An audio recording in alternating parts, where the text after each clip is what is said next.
मान लीजिए आप गवर्नमेंट एजेंसी हैं हो और मैं एक बिजनेसमैन हूँ।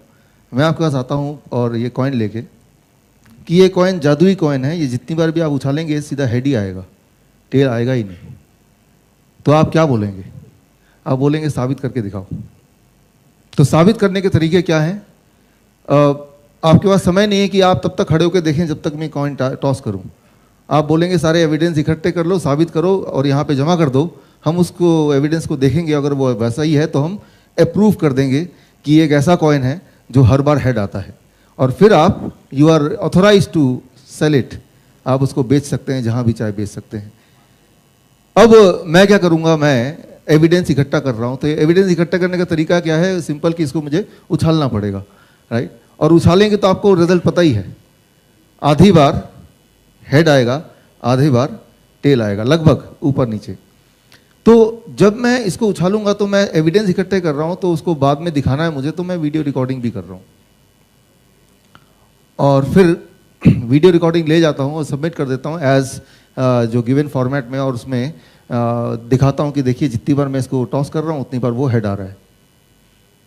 और एविडेंस मैंने प्रूव कर दिया और इस कॉइन को मैंने लॉन्च कर दिया और लोगों के बीच में, और लोग इसको खरीदने लगे। यहाँ पे कुछ गड़बड़ होने की कोई चांस है क्या? कहीं कोई टेम्परिंग का कोई स्कोप है क्या? कहीं कुछ घोटाला हो सकता है क्या? वो क्या है?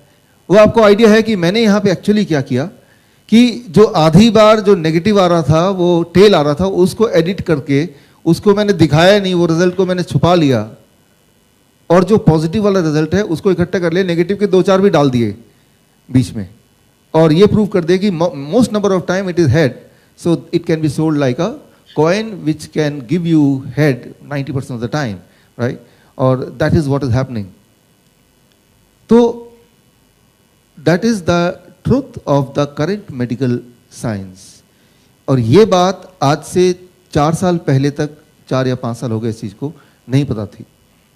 आप अगर एक गवर्नमेंट के वेबसाइट पे जाएंगे, clinicaltrials.gov, यूएस के गवर्नमेंट का, तो क्लिनिकल ट्रायल जब भी होते हैं पूरे दुनिया में, और उसकी ट्रायल से पहले रजिस्ट्री होती है कि आप बताते हैं कि ये ट्रायल मैं करने वाला हूँ, इस दवा का ट्रायल करने वाला हूँ। फिर वॉलंटियर्स होते हैं जो लिख के देते हैं कि ये ट्रायल हम पे हो जाए तो मैं वॉलंटियर कर रहा हूँ फॉर अ मनी। फिर वो ट्रायल होते हैं और ट्रायल का नियम है कि विद इन 1 ईयर वो ट्रायल का नतीजा कुछ भी है उसको आपको सबमिट करना है, उसको आपको मेडिकल जर्नल में पब्लिश करना है। That is what. जो लोग ट्रायल करते हैं वो एक बिजनेसमैन है, उनका सिर्फ काम ये है कि ट्रायल से अगर ये सक्सेस हो जाता है तो वो ट्रायल हम पब्लिश करेंगे और पब्लिश रिपोर्ट गवर्नमेंट को सौंप देंगे, एफडीए को सौंप देंगे, एफडीए उसके बेसिस पे अप्रूवल दे देगा, और वो अप्रूवल होने के बाद उसको ह्यूमैनिटी में, ह्यूमंस में उसको सेल करने योग्य हो गया, वो मिल गया, तो then it can become a business. That's what is the model. और ये मॉडल चल रहा है पिछले करीब अब तो 100 साल हो गए। This is the model in the world. जब भी अगर आपको भी कोई दवा लानी हो तो पहले क्लिनिकल ट्रायल में जाके ट्रायल करके दिखाना होगा, पहले रजिस्ट्री करनी होगी। अब क्या है कि जब ट्रायल करना है, मान लो एक दवा आपने खोज निकाला, एक मॉलिक्यूल, एक नया ड्रग आपने निकाला, तो आपको ट्रायल करके इसको प्रूव करना पड़ेगा कि it is working most of the time. Most of the time, ज़्यादातर टाइम ये काम करेगा, कुछ टाइम नहीं भी काम कर सकता पर ज़्यादातर टाइम काम करेगा। तो आप क्या कर सकते हैं, एक आइडिया ये है कि इस कॉइन की तरह आपने कई सारे ट्रायल कर दिए और उनमें से जाहिर है कई सारे ट्रायल, आधे ट्रायल नेगेटिव भी आ सकते हैं, उनको आपने हाइड कर दिया, राइट? वो ट्रायल को आपने दिखाया नहीं किया, उसको पब्लिश ही नहीं किया। पब्लिश करना ना करना वो आपके हाथ में है, राइट? क्योंकि वो ट्रायल आप ही कर रहे हैं, उसका कंट्रोल आपके ही हाथ में है, राइट? उसको पब्लिश नहीं कराया, उसको रजिस्टर शुरू में कर दिया, क्योंकि रजिस्टर किया बिना ट्रायल तो शुरू हो ही नहीं सकता। It has to be registered first, right? तो पहले रजिस्टर कर दिया, लेकिन जब रजिस्टर कर रहे हैं तब ये नहीं पता इसका नतीजा क्या आएगा, और जब नतीजा या तो पॉजिटिव आएगा या नेगेटिव आएगा। The moment it is negative तो उसको फिर आगे पब्लिश नहीं कराई, उसकी बात गोलमोल कर दिया, उसको कभी पूछा भी नहीं। 2012 में इसका खुलासा हुआ। सारे ट्रायल जितने हैं, जब से एफडीए बना तब से सारे ट्रायल को इकट्ठा किया और देखा गया कि 50%, exactly 50% of the trial are never been reported. उनका रिपोर्टिंग हुई नहीं कभी। फिर उन ट्रायल को ट्रैक किया गया कि देखें तो वो ट्रायल कहाँ पे, उसके एविडेंस क्या है, तो पाया गया कि वो वाले ट्रायल है। 95% ऑफ द ट्रायल जो रिपोर्ट नहीं हुए, those are the trial those who were showing the negative result, जिनका रिजल्ट क्या नेगेटिव था। अगर वो ट्रायल भी अगर शामिल हो जाते तो आप विश्वास नहीं करेंगे, एक भी दवा, एक भी दवा, जितनी भी दवा आपका नाम जानते हैं आप कभी खाया हो या खा रहे हैं, एक भी दवा आज मार्केट में हो नहीं सकती, हो नहीं सकती, राइट। इसी का रिजल्ट ये है कि मान लीजिए मैंने साबित कर दिया कि ये हेड है, फिर आपने ये ट्रायल से पास हो गया और फिर ये दुकान में बिकने लगा, आप इसको यूज करने लगे, तो चाहे मैंने गवर्नमेंट से छुपा लिया, एफडीए से छुपा लिया, लेकिन जो जब आप एक्चुअली इसको यूज करेंगे तो भी क्या हर बार हेड आएगा? तब तो नतीजा सामने आएगा ही, और वो, लेकिन जब तक सामने आएगा तब तक 2-4 साल बीत चुके होंगे, और तब तक मैंने पैसा कमा लिया, और तब तक फिर गवर्नमेंट क्या करेगी, वो क्या कर सकती है ज़्यादातर, इसको बैन कर देगी। लेकिन बैन करने का जो मेडिकल इंडस्ट्री में जो प्रोसेस है, कोई दवा अप्रूव होने के बाद बैन करने का जो एवरेज टाइम है, average time that is about 18 years, 16 to 18 years, right. दवा मार्केट में आई और उसके बाद एडवर्स रिएक्शन पता करने के लिए पता होता, it takes about 4 to 5 years. आपने आज जो दवा खाया, इसका एडवर्स रिएक्शन आप पे क्या होगा वो आज तो थोड़ा बहुत पता चलेगा, in the form of headache, in the form of loose motion, in the form of stomach ache, in the form of weakness या फिर एलर्जी। लेकिन एक्चुअल एडवर्स रिएक्शन क्या होगा वो आज से ऑन एवरेज 4 साल 2 महीने तब पता चलेगा। लेकिन तब तक लाखों लोगों ने ऑलरेडी वो दवा खा लिया है और सिमल्टेनियसली उनको वो एडवर्स रिएक्शन ऑलरेडी होना शुरू कर दिया है, और वो एडवर्स रिएक्शन रिपोर्टिंग हुई। रिपोर्टिंग होने के बाद एफडीए का अपना प्रोसेस है, it will take some years कि उस रिपोर्टिंग को प्रूव करके फिर लॉ को अप्लाई करके फिर उस मेडिसिन को बैन करना। तो वो पूरा जो एक साइकिल है, that cycle is about 12 years to 16 years to 18 years, 18 साल। और 18 साल काफ़ी होते हैं एक दवा को एक दवा को बिजनेस में कन्वर्ट करने के लिए, सारा उसको निचोड़ने के लिए। और उसके बाद वैसे भी वो जेनरिक दवा बन जाएगा, तब वो उस कंपनी का वो इंटरेस्ट का रहेगा भी नहीं, राइट। तो तब तक वो दूसरी 2 दवाइयाँ और ढूंढ के उसको मार्केटिंग भी कर चुका है, राइट। तो दैट इज द ट्रूथ। आज जो दवा आप खा रहे हैं इस वक्त, आप में से सब के सब कोई ना कोई छोटी मोटी दवा ले ही रहे हैं। Most of the time it is preventive medicine, right, कि हार्ट अटैक से बचाएगा या ब्लड प्रेशर से बचाएगा, कुछ हो ना जाए ले लें, राइट। एक बात मैं आपको बताना चाहूंगा कि दवा खाने की वजह से आप जिंदा नहीं हैं। मुझे हैरानी है कि दवा खाने के बावजूद भी आप जिंदा हैं। मैं देखता हूं मेरे पास जो पेशेंट आते हैं 19 गोलियां 20 गोलियां, पूछता हूं तो पिछले 10 साल से खा रहे हैं, 20 साल से खा रहे हैं। मैं हैरान हूं, तब भी ये जिंदा है और चल के भी आया है। बड़ी बात है, बड़ी बात है। आज मान लो इससे जो भी 3 घंटे का जो लेक्चर है हमारा, 2 घंटे का ये लेक्चर होगा, राइट, और उसके बाद 2 घंटा या पौने 2 घंटे, उसके बाद क्वेश्चन आंसर राउंड होगा। क्वेश्चन आंसर राउंड मतलब जो भी मैं बोल रहा हूँ उसको मानना नहीं कि क्योंकि मैं बोल रहा हूँ आपको मानना है, आपको क्वेश्चन करना है, राइट। तो आपके दिमाग में सवाल आएंगे थ्रू आउट दिस सेशन। जितने भी सवाल आएंगे आपको लिखना है। आपके पास एक फीडबैक फॉर्म है, उसके नीचे क्वेश्चन लिखने की जगह अलग है, वहाँ लिखना है, क्योंकि हो सकता है कि इस दौरान भूल भी जाएं आप। और अगर इस दौरान उस सवाल का जवाब नहीं मिल गया ऑटोमेटिकली, तो वो जो पर्ची है वो आप सबमिट करेंगे यहाँ पे, and I will take 1 by 1 और उनको मैं देन आई विल आंसर। उस आंसर से भी संतुष्ट नहीं है तब भी आप क्वेश्चन कर सकते हैं। तो मतलब ये इंट्रैक्शन है। इंट्रैक्शन में मैं ये साबित करना चाह रहा हूँ आपसे, और सबसे अच्छी बात है कि मुझे यहाँ पे 3 दिन का मौका मिला। 3 दिन का। नॉर्मली जाता हूँ तो 1 दिन में गया और जो भी बोला और बोल के आगे चले गए, लेकिन 3 दिन काफ़ी होते हैं रिजल्ट को देखने के लिए, राइट। तो अगर आपको रिजल्ट देखना है तो 3 दिन काफ़ी होते हैं। तो जो मैं आपको बताऊंगा वो आपको 3 दिन करना भी है, और तीसरे दिन वो रिजल्ट भी सामने आ जाएगा कि ऐसा होता है या सिर्फ बातों में अच्छा लगता है, राइट। सो सबसे अच्छी बात तो ये है कि यहाँ पे we are there for 3 days, not just 1 day, right. So for example आप लोग जो यहाँ पे आज का जो है डायबिटीज एंड हाइपरटेंशन, तो today the first day, right. तो आज घर जाके अगर आप डायबिटीज़ की और हाइपरटेंशन की दवा छोड़ देंगे, जो कि आप पिछले 10 साल से ले रहे थे, 15 साल से ले रहे थे, कोई 20 साल से ले रहे थे, तो क्या होगा, राइट। क्या होगा अगर ऐसा करेंगे तो, और ऐसा सब लोग करेंगे तो बस एक ही चीज़ होगा, वो कंपनियां बंद होने लगेंगी। इसके अलावा कुछ नहीं होगा, ये मैं पक्का बता रहा हूँ, right. That is first thing. लेकिन एक बात आपको ध्यान से समझना है कि क्योंकि आप वो दवा कई साल से लेते आए हैं, तो आपके बॉडी ने अपने आप को उस दवा के हिसाब से ढाल लिया है। Try to understand that. आपको उस दवा की जरूरत नहीं है, लेकिन since you have been taking it for so long, तो आपके बॉडी ने, आपकी बॉडी का आधार ये है, आगे मैं आपको एक्सप्लेन करूंगा, कि वो अपने आप को ढाल लेता है, राइट, रीएडजस्ट करता है। फॉर एग्जाम्पल अगर आप इंसुलिन लेते रहेंगे तो बॉडी क्या करेगी कि इंसुलिन बनाने की को थोड़ा कम करेगी। Since you are already taking insulin, so body की जो इंसुलिन की अपनी प्रोडक्शन है उसको कम करेगी, ताकि बॉडी बाहर की इंसुलिन को एकोमोडेट कर पाए, राइट। और कम करते हुए कई साल निकल गए हैं, अब अचानक अगर आप इंसुलिन छोड़ेंगे राइट नाउ तो बॉडी के लिए झटका लगेगा एंड तब थोड़ी सी डिस्कम्फर्ट और डिफिकल्टी वो आ सकती है। इसीलिए छोड़ना एक आर्ट है कि हम ऐसे छोड़ें बॉडी को बता के, देखो भाई आज रात को मैं छोड़ने वाला हूँ, राइट। तो बॉडी बोलेगा एक बार रुक जाओ, पहले मैं फैक्ट्री, इंसुलिन की फैक्ट्री का नाम क्या है, पैनक्रियास को मैं बोल देता हूँ कि आज से प्रोडक्शन चालू करना है, तो आज से प्रोडक्शन चालू हो जाएगा, तो आज तो पहला ही दिन है, तो कल का ब्लड शुगर ठीक आएगा, है ना। तो वो कैसे बॉडी को बताना है कि आपको आज से ये दवा मिलने नहीं वाली, आपको अपने पैरों पे ही खड़ा रहना है और वो रीएडजस्टमेंट करनी है, that is something which is art, which is very important, which is very interesting and that's what you are going to do it. तो ये इंपॉर्टेंट ट्रेनिंग तब है जब इसको आप घर में जाके आज इंप्लीमेंट करेंगे, और इंप्लीमेंट आप तब कर पाएंगे जब आप पहले तो अंडरस्टैंड करेंगे and second is when you accept it, और एक्सेप्ट तब करेंगे जब आप सहमत हो जाएंगे और क्वेश्चन आंसर पूछ के अपने डाउट्स क्लियर कर लेंगे, तभी हो सकता है। क्योंकि जो भी आप सुनने जा रहे हैं it is going to be in contradiction with what you have been hearing since last several years. जितना भी कुछ आपने सुना उसका कुछ अपोजिट ही आप सुनने वाले हैं नॉर्मली, राइट। तो दुनिया में इंसान ही एक ऐसा जानवर है जो अक्सर बीमार रहता है। कभी आपने देखा कोई बिल्ली को हार्ट अटैक हो गया हो, कोई कुत्ता है डायबिटीज का, या कोई गाय है हाई ब्लड प्रेशर, ये सारी बीमारियां इंसान के लिए है, इंसान ही इससे सफर करता है। आज से 100 साल पहले, टुडे इट इज 2018, जब 1918 था तब ये डायबिटीज नाम था भी नहीं, हाई कोलेस्ट्रॉल नाम का कुछ होता ही नहीं था, hypertension, there was nothing called hypertension. By the time it was 1940s तक आए, तब कुछ कुछ केसेस दिखने लगे हार्ट अटैक के, हार्ट की बीमारी के।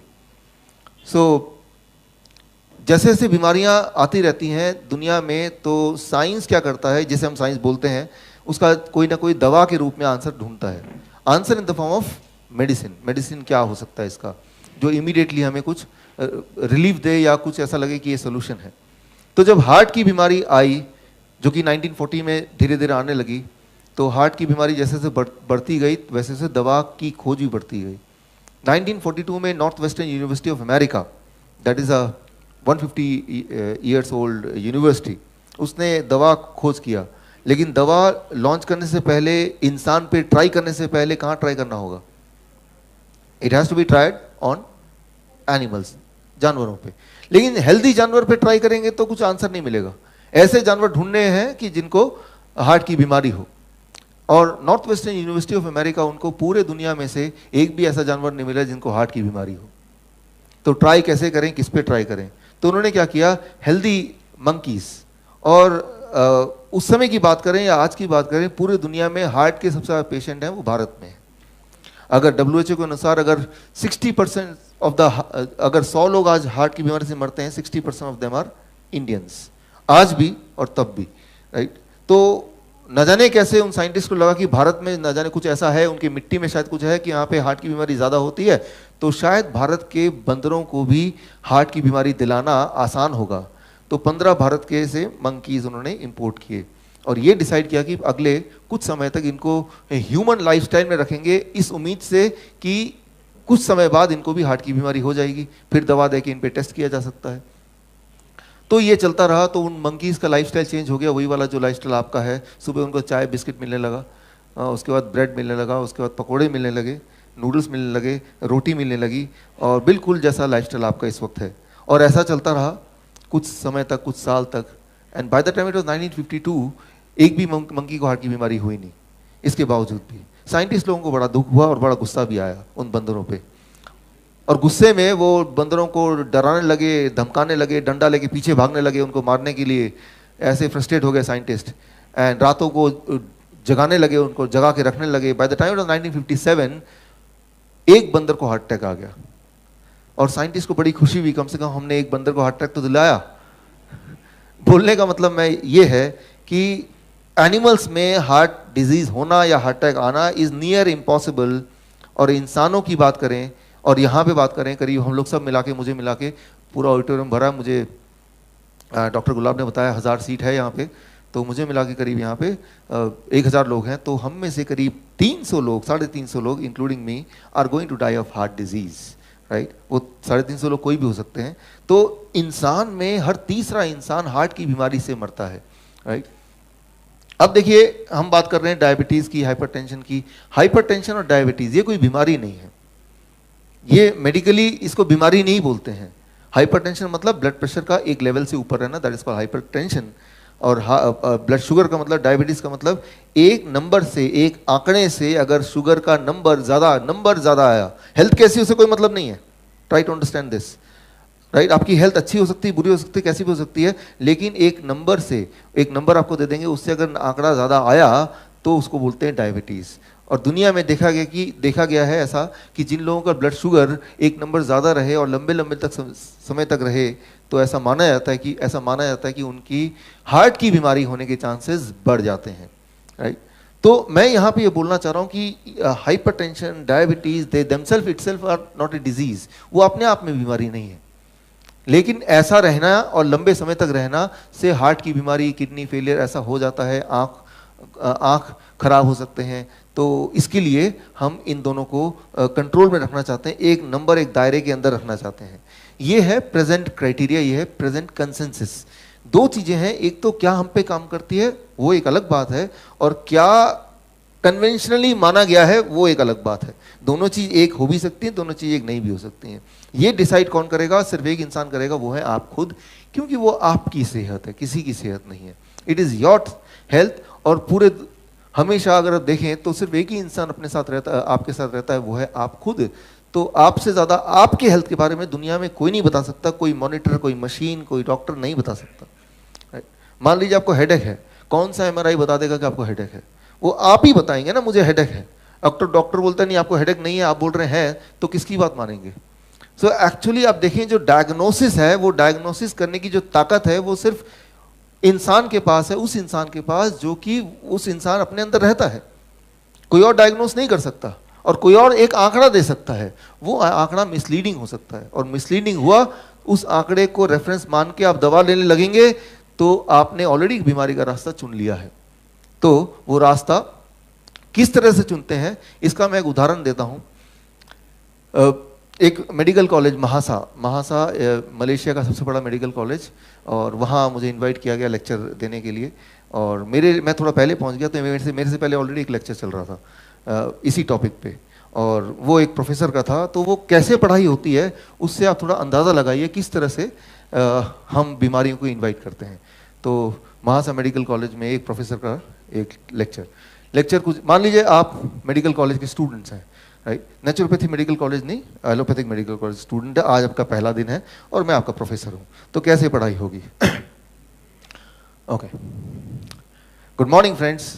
Today I welcome you all to the first day of this medical college, and you are going to learn about the medicine, and we'll start with hypertension. हम hypertension से शुरू करेंगे, high blood pressure शुरू करेंगे। और high blood pressure आजकल बहुत ज़्यादा लोगों को होने लगा है। और हाई ब्लड प्रेशर, कई सारी दवाइयाँ हैं, कई सारे टाइप ऑफ दवाइयाँ, उनमें से एक दवाई की आज बात करेंगे, डायरेटिक्स, जो कि सबसे ज़्यादा सेफ माना जाता है और सबसे ज़्यादा सेफ है भी। इसमें डिस्कम्फर्ट सबसे कम होता है, और ये दवा देते ही एकदम से पेशेंट का ब्लड प्रेशर कम हो जाता है। तो इसमें लेकिन फिर भी थोड़े बहुत साइड इफेक्ट हैं इसमें पेशेंट को इरेक्टाइल डिस्फंक्शन हो सकता है, इंपोर्टेंसी हो सकती है, एबनॉर्मल रिदम हो सकता है, palpitation, nausea, vomiting, headache, dizziness, joint pain, lethargy, tiredness, weakness हो सकता है। लेकिन चिंता करने की बात नहीं है। अगर पेशेंट आपको आके बोलता है कि मुझे इंपोर्टेंसी हो गई है, तो उसके लिए हमारे पास दवा है वायग्रा। लेकिन वायग्रा देने के बाद भी थोड़ा बहुत उसके साइड इफेक्ट तो होते ही हैं। उससे वीकनेस हो सकता है, डिजीनेस हो सकता है, हेडेक हो सकता है, इंडाइजेशन हो सकता है। लेकिन घबराने की बात नहीं है। अगर पेशेंट आता है, बोलता है कि मैंने वायग्रा तो लिया लेकिन मुझे हेडेक होने लगा, तो आप उसके लिए भी हमारे पास सोल्यूशन है, पैरासिटामोल। और पैरासिटामोल लेने से भी कॉन्स्टिपेशन, एलर्जी रिएक्शन तो हो ही सकता है, लेकिन घबराने की बात नहीं है। हर चीज़ के लिए हमारे पास एक दवा है। फॉर एग्जाम्पल, कोई इंडाइजेशन की बात करते हो तो इमीडिएटली हम उसको दे देंगे ज़ैंटैक, और ज़ैंटैक देंगे तो हो सकता है कि वो वापस आए, बोले कि मुझे तो इंसोम्निया हो गया, नोजिया हो गया, डायरिया हो गया, कॉन्स्टिपेशन, बिकॉज ये होता ही है उससे। लेकिन चिंता करने की बात नहीं, उसके लिए भी हमारे पास एक दवाई है, राइट। ठीक इसी तरह से एबनॉर्मल रिदम वाले को आप प्रोंस्टाइल दे देंगे तो उनको डायरिया हो सकता है, लॉस ऑफ एपेटाइट हो सकता है। लेकिन डरने की बात नहीं, लॉस ऑफ एपेटाइट का अगर वो कंप्लेन लेके आएगा तो इमीडिएटली उसको इमोडियम दे देंगे, और इमोडियम देंगे तो उसको कॉन्स्टिपेशन, डिजीनेस तो होगा ही, एब्डोमिनल पेन और वॉमिटिंग भी हो सकता है। लेकिन घबराने की बात नहीं, उसके लिए भी हमारे पास एक दवा है, राइट। तो इस तरह से दवाई की लिस्ट बढ़ती जाती। At the end of the day वो पेशेंट भूल जाता मैं किस वाली बीमारी के लिए गया था। उसको सिर्फ इतना याद रहता है कि मुझे सुबह क्या खाना है, कौन सी दवा, दोपहर को कौन सी दवा, रात को कौन सी दवा, और कुछ तो आधी रात को कौन सी दवा, अलार्म लगा देते हैं, आधी रात को भी उठते हैं, राइट। तो वो दवा खाने लगते हैं लाइक ए फूड, राइट, दिन रात, और लगता है कि इस दवा की वजह से मैं प्रोटेक्टेड हूँ, मैं बचा हुआ हूँ। तो अब आप खुद ही समझ रहे हैं कि आपने इनवाइट किया द प्रॉब्लम। एक बात जो मैंने इसका ये हटा देते हैं अभी ना, इट इज डिस्ट्रैक्टिंग। एक बात मैंने आपको शुरू में बताई कि जितनी सारी दवाएं, मैं किसी एक दवाई की बात नहीं कर रही, जितनी सारी दवाइयों के नाम आप जानते हैं, जितनी सारी दवाइयों को कभी देखा या लिया है, हर दवाइयों का अगर हम केस स्टडी करें तो पाएंगे कि 50% ऑफ द साइड इफेक्ट जो थे, जो नेगेटिव पार्ट, जो कॉइन का जो टेल पार्ट है, वो उन्होंने हाइड कर दिया, इसीलिए वो दवा दुनिया में आई है। लेकिन दुनिया में आने के बाद जब लोग लेंगे तो साइड एडवर्स रिएक्शन होगा, एडवर्स रिएक्शन रिपोर्टिंग होगी, रिपोर्टिंग होने के बाद वो एफडीए में जाएगा, फिर लॉ उसको जांचेगा, और वो 18-20 साल बाद दवाइयाँ बैन हो जाएंगी, राइट। तो ये एज इफ कि आप एक मोहरा है और एक बिजनेस चल रहा है, उस पार्ट है। तो दवा लेना एक बहुत ही इररिस्पॉन्सिबल बात है आजकल के टाइम पे। अगर हम बात करें मॉडर्न मेडिसिन की, it is an irresponsibility on our own health, right. आप बीमारी इसलिए हैं क्योंकि आपने शुरुआत ही गलत की थी, शुरुआत गलत की। मान लीजिए आप जाना चाहते हैं आगरा, राइट, एक डायरेक्शन गलत हो गया, फिर चाहे कितना भी आप ध्यान से जाएंगे वो डायरेक्शन गलत ही होता जाएगा, गलत ही होता जाएगा। तो उसको कहीं ना कहीं आपको रोकना होगा। जो हेल्थ का रास्ता है वो दवाई के रोकने के बाद ही आ सकता है, दवाई के साथ हेल्थ का रास्ता तो आ नहीं सकता। अगर आना होता तो पिछले 20 साल से, 30 साल से, कुछ लोग 40 साल से दवा ले रहे हैं, तो आज तो वो सबसे हेल्दी होते हैं ना, राइट। तो ये बात आपको, you have to really understand this. तो अब यहाँ पे क्या करना है, what should we do at this stage, यहाँ तक तो है, लेकिन अब क्या करना है, आज घर जाके क्या करना है, that is something very very important. हमें अपने से मतलब है, हमें सिर्फ इससे मतलब है कि हम क्या करें कि हमें कोई प्रॉब्लम ना हो। जो भी इंसान इस दुनिया में आया है कभी ना कभी तो जाएगा ही, लेकिन बीमार पड़ के, सड़ के, दर्द के साथ, पूरे दिन भर में हमेशा हमने पैसे भी गंवा दिए, तो इतने पेनफुल तरीके से लास्ट के कुछ साल बिता के जाना, दैट इज नॉट एक्सेप्टेबल। मैं ये बताना चाह रहा हूँ कि जीवन के आखिरी दिन तक भी हम हेल्थी रह पाएं। अगर तो पहले तो बीमारी नहीं है तो ना हो, और अगर है तो वो कैसे, how we can be free of it, उसको समझने के लिए पहले तो वो समझना है। Once you understand, then you become the driver of your own car, your car is your body, right. So उसको समझने के लिए आप सिर्फ एक उदाहरण पे गौर कीजिए। आज ब्लड प्रेशर शुरू करने बोला है मुझे, तो मैं ब्लड प्रेशर की बात एक एक करके खत्म करते हैं, राइट। सारी बीमारियां आएंगी इन 3 दिनों में, कोई बीमारी ऐसा नहीं है कि जो नहीं आएगी। वैसे तो टोटल 8000 तरह से बीमार पड़ सकता है इंसान, लेकिन उसको बेसिक 5 तरीके से ही हम उसको सुलझा सकते हैं। तो वो 5 तरीके इन 3 दिन में आएगा। सबसे ज़्यादा जो प्रोमिनेंट है वो ब्लड प्रेशर है। अब आप क्या करते हैं, आप जाते हैं डॉक्टर के पास ब्लड प्रेशर चेक कराने, स्टेप बाय स्टेप समझिए इसको, राइट। और जैसे ही डॉक्टर की शक्ल देखते हैं ब्लड प्रेशर बढ़ जाता है। जितना बूढ़ा डॉक्टर उतना ब्लड प्रेशर आपका बढ़ जाए, जितना महंगा हॉस्पिटल उतना ब्लड प्रेशर आपका बढ़ गया, राइट।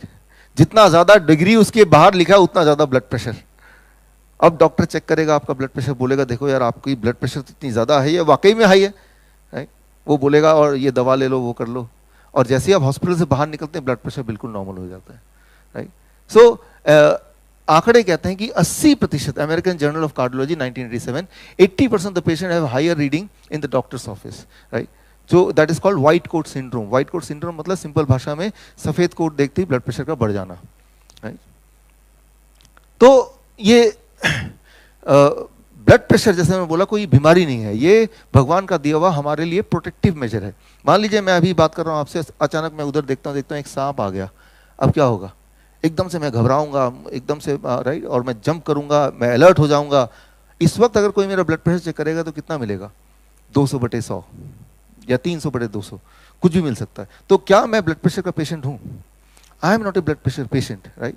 वो तो मुझे अलर्ट करने के लिए, इमेजिन कीजिए एक ज़ीब्रा जंगल में है, अचानक उसको एहसास होता है कि एक शेर आसपास ही है, तो क्या होता है, उसके कान खड़े हो जाते हैं, उसकी आंखें ज़्यादा देख पाती हैं, उसके धड़कनें बढ़ जाती हैं, तो उसके पैर और ज़्यादा तैयार हो जाते हैं लड़ने के लिए या भागने के लिए, राइट। तो ये नेचर का दिया हुआ एक प्रोटेक्टिव टूल है हमारे बॉडी को, high blood pressure, right.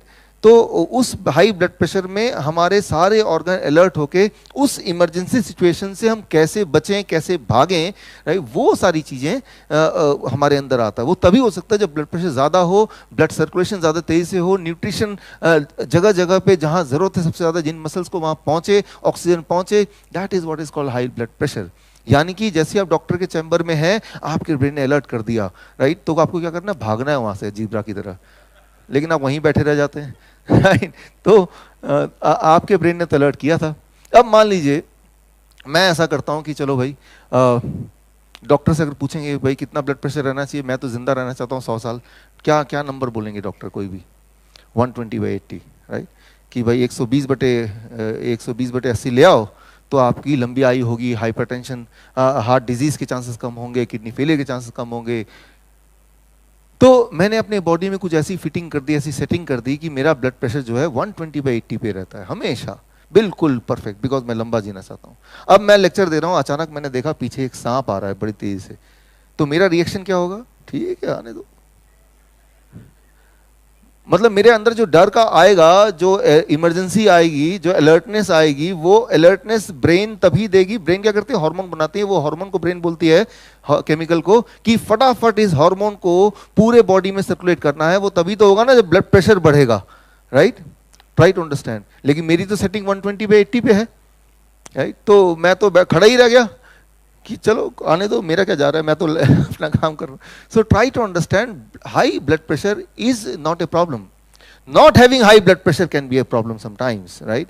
So blood pressure कोई बीमारी नहीं है, कि ब्लड प्रेशर को हमें अंडरस्टैंड करना होगा एज एन एक्सपर्ट ड्राइवर। आपका आप देखिए, मान लीजिए ओलंपिक के रेस में आप खड़े हैं, ऐसे करके खड़े हैं, दौड़ने के लिए बहुत सारे और भी एथलीट खड़े हैं, आप भी खड़े हैं, और वहाँ से आवाज़ आ रही है 4 3, काउंटिंग होती है ना, 2। अब 2 की आवाज़ आपके कान में गई, अभी आप खड़े ही हैं सिर्फ, इस वक्त आपका ब्लड प्रेशर ज़्यादा होगा या इस वक्त ब्लड प्रेशर नॉर्मल होगा, फर्स्ट या second?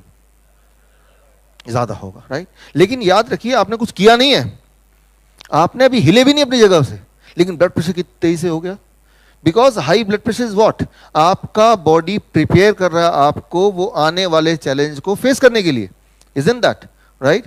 So that is called high blood pressure. और अगर ब्लड प्रेशर अगर उतने का उतना ही रहेगा तो जाहिर है कि आप जीत नहीं सकते रेस को, राइट? तो मैं ये बोलना चाह रहा हूँ कि ब्लड प्रेशर क्या होता है उसको अंडरस्टैंड करना, लेकिन कंसिस्टेंटली अगर हाई रहता रहे राइट काफ़ी समय तक, तो हो सकता है कि दिक्कत है। तो कंसिस्टेंटली हाई कब रहता है और कब टेम्प्रोरी हाई रहता है? टेम्प्रोरी हाई मतलब जब ब्लड प्रेशर मेजर कर रहे हैं उस वक्त हाई। कितने % लोगों को उस वक्त हाई होता है? मैंने बताया था अभी 80%। यानी कि अगर आप कंजर्वेटिव एस्टिमेट लेते हैं कि 80% वो लोग जो अभी दवा ले रहे हैं, हो सकता है कि उनको ब्लड प्रेशर था ही नहीं, it was just a temporary white coat syndrome, right? वो टेम्प्रोरी व्हाइट कोट सिंड्रोम ही था। पहली बात तो ब्लड प्रेशर कोई ऐसी चीज नहीं जिसको आपको मेजर करने की जरूरत हो, जिसको मेजर करना भी चाहिए। That is going to be very very misleading. अब बाएं हाथ का करेंगे एक अलग आंकड़ा आएगा, दाएं हाथ का करेंगे एक अलग आंकड़ा आएगा, राइट? तो दैट इज मिसलीडिंग थिंग। आप अगर आपके बॉडी में कोई डिस्कम्फर्ट है तो बॉडी खुद ही बताएगी। कैसे उसको समझना है, यही हमें समझना है आज के इस कार्यक्रम में। इसमें उसके लिए मैं सिर्फ एक सवाल पूछूंगा आपसे।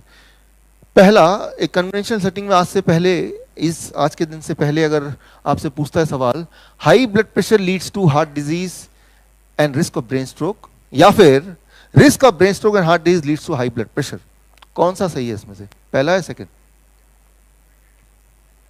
Second, right? अब देखिए अगर आप डॉक्टर के पास जाएंगे तो वो कौन सा बोलेंगे? फर्स्ट। पेन है? तो डॉक्टर बोलेगा हाई ब्लड प्रेशर तो आपको ब्रेन स्ट्रोक हो सकता है, हार्ट डिजीज हो सकता है, राइट? अब देखिए, आप इमेजिन कीजिए ये पाइप है आपके पास, यू हैव अ पाइप, आपने टैप में लगा दिया, राइट? टैप ऑन कर दिया, पानी जा रहा है पाइप से, आपने इसको दबा दिया अंदर यहाँ बीच में, तो पानी का प्रेशर, वाटर प्रेशर बढ़ेगा या घटेगा? बढ़ जाएगा। जितना डायमीटर कम होगा उतना वाटर प्रेशर बढ़ेगा। क्लियर है ये बात? तो अब वाटर को ब्लड बना देते हैं, तब भी ये रूल सेम ही है। तो हमारे ब्लड वेसल में ब्लड जा रहा है और वहाँ पे हार्ट के केस में बात करें तो वो हार्ट में भी ब्लड वेसल है, और ब्लड वेसल की डायमीटर कम होता जा रहा है। कम क्यों हो रहा है? क्योंकि चारों तरफ ब्लॉकेज है, राइट? तो उससे वॉल्यूम, जो उसका डायमीटर कम हो रहा है, डायमीटर कम होगा तो ब्लड प्रेशर बढ़ जाएगा। अब दवा देके ब्लड प्रेशर को घटा देंगे तो नंबर कम दिख रहा है आपको मॉनिटर में, लेकिन वो जो क्लॉट है, वो जो ब्लॉकेज है, क्या उसमें कुछ अंतर आया? नहीं आया। तो ये ठीक है कि अगर ब्लड प्रेशर हाई है इसका मतलब आपका ब्लॉकेज है विच इज नॉट गुड। लेकिन ब्लड प्रेशर को कम करने से, ब्लड प्रेशर को कम करने से खतरा कम हो गया, ऐसा नहीं है। ये बात सही है कि इंसान के जितने ज्यादा बाल ग्रे दिखेंगे, सफेद दिखेंगे, यानी कि वो उतना बूढ़ा है। लेकिन इसका विपरीत, अगर सफेद बाल को ब्लैक करने लगे तो बूढ़े का यंग नहीं हो सकता। Try to understand, right? So high blood pressure is a indication, अगर लंबे समय तक लगाता रहता है कि हार्ट में दिक्कत है, ब्लॉकेजेस हैं, लेकिन उसको कम करने से, दवाई से ब्लॉकेज नहीं खत्म हो जाती, कॉज नहीं खत्म हो जाता, राइट? सो पहली थ्योरी ठीक है कि हाई ब्लड प्रेशर ठीक नहीं है, इसको कम करो, लेकिन कम करने का जो तरीका है वो ठीक नहीं है। उसमें आपको काम करना, आपको ये पूछना है डॉक्टर से या अपने आप से, ये जो दवाई ले रहा हूं क्या इसका कॉज जिसकी वजह से ब्लड प्रेशर बढ़ा है वो घटेगा क्या, राइट? कॉज को हटा दो, ब्लड प्रेशर नॉर्मल हो जाएगा। मैंने सांप को हटा दिया, ब्लड प्रेशर नॉर्मल आएगा ना यहाँ पे अपने आप ही, राइट? आपने डॉक्टर के वहां से गायब हो गया, आप हॉस्पिटल से, तो ब्लड प्रेशर नॉर्मल आ गया। There has to be a cause. Zebra के सामने से शेर अब चला गया, ब्लड प्रेशर कम आ गया। तो एक कॉज है, स्टेप 1। कॉज क्या है, कारण क्या है? जब तक कारण नहीं पता चले तब तक हम सोल्यूशन कैसे निकालेंगे, राइट? तो कारण पता चले बगैर हम दवा ले लेंगे या हम उसका सोल्यूशन ढूंढेंगे तो वो सोल्यूशन हो ही नहीं सकता, नेवर, राइट? सो पहले तो ये देखना व्हाट इज द कॉज। जो कॉज है उस कॉज को वहां से हटा दो, क्योर सामने आ जाएगा, आना ही आना है। सो अब देखिए, अगर हम ये सोचें कि ब्लड प्रेशर इतना रहना चाहिए या उतना रहना चाहिए, 120 रहना चाहिए, कोई बोलेगा 130 रहना चाहिए, आंकड़ा दे दिया है, राइट? आजकल जो दुनिया है वो आंकड़े पे है, नंबर्स पे, टेक्नोलॉजी पे। हमारे पास पेशेंट आते हैं वो बिल्कुल हेल्दी हो गए, अब वो दौड़ भी पाते हैं, चल भी पाते हैं, पहले उठ भी नहीं पाते थे, लेकिन वो बोलते हैं मेरा जो मॉनिटर में ब्लड प्रेशर इतना दिखाओ पहले, तभी मैं मानूंगा कि मैं हेल्दी हूँ। ब्लड शुगर के लिए भी ऐसा, राइट? पहले वो पूरे दिन थके थके रहते थे, ठीक से आंखों से दिखाई भी नहीं देता था, दिन में इंसुलिन कई बार लेना पड़ता था, कई बार हाइपोग्लाइसेमिक एपिसोड होता है, सब कुछ बंद है, खुद ही बाजार जाते हैं सब्जी लेने, लेकिन कहता है मैं तभी ठीक मानूंगा अपने आप को जब ग्लूकोमीटर में 100 नंबर दिखाई देगा, अभी तो 170 दिखाई देता है, तो आई एम नॉट हेल्दी। मतलब too much dependent on technology. Technology को यूज करना है लेकिन डिपेंडेंट नहीं होना है, राइट? सो आप में से कितने लोग आए बाहर से? How many of you? Great, fantastic, lot of you, right? और हमारे डायबिटीज एजुकेटर्स कितने हैं यहाँ पे?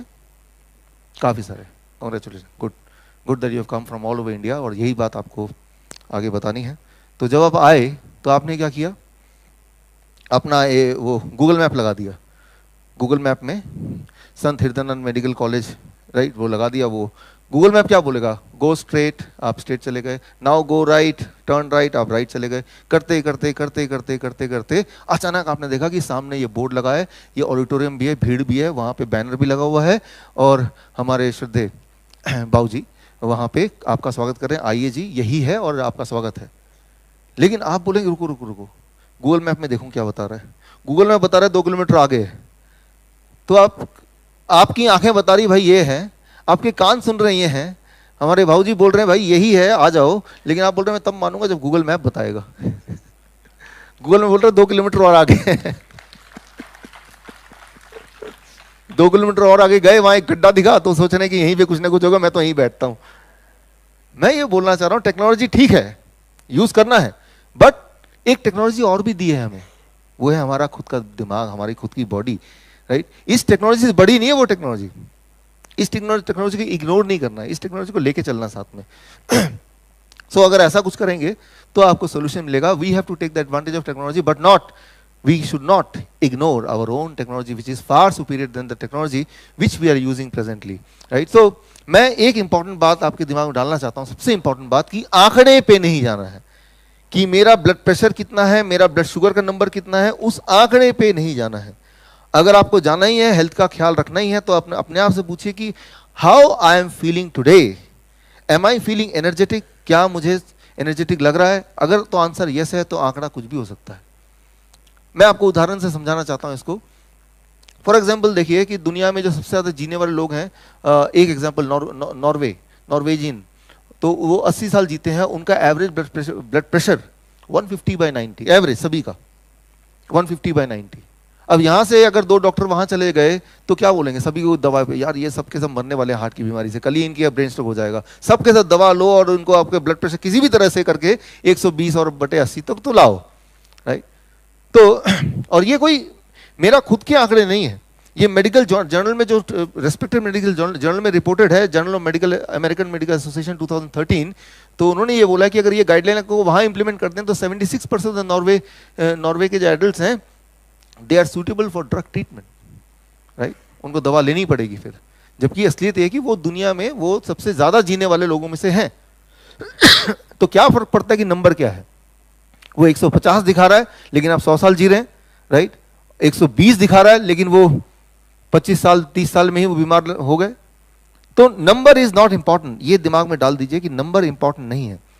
अगर आपको तकलीफ है तो आपका बॉडी बताएगा कि आपको तकलीफ है, और तब क्रॉस वेरीफाई करने के लिए नंबर इंपॉर्टेंट है, तब क्रॉस वेरीफाई करने के लिए नंबर इंपॉर्टेंट है। गूगल मैप इंपॉर्टेंट है लेकिन आपका दिमाग उससे ज्यादा इंपॉर्टेंट है, राइट।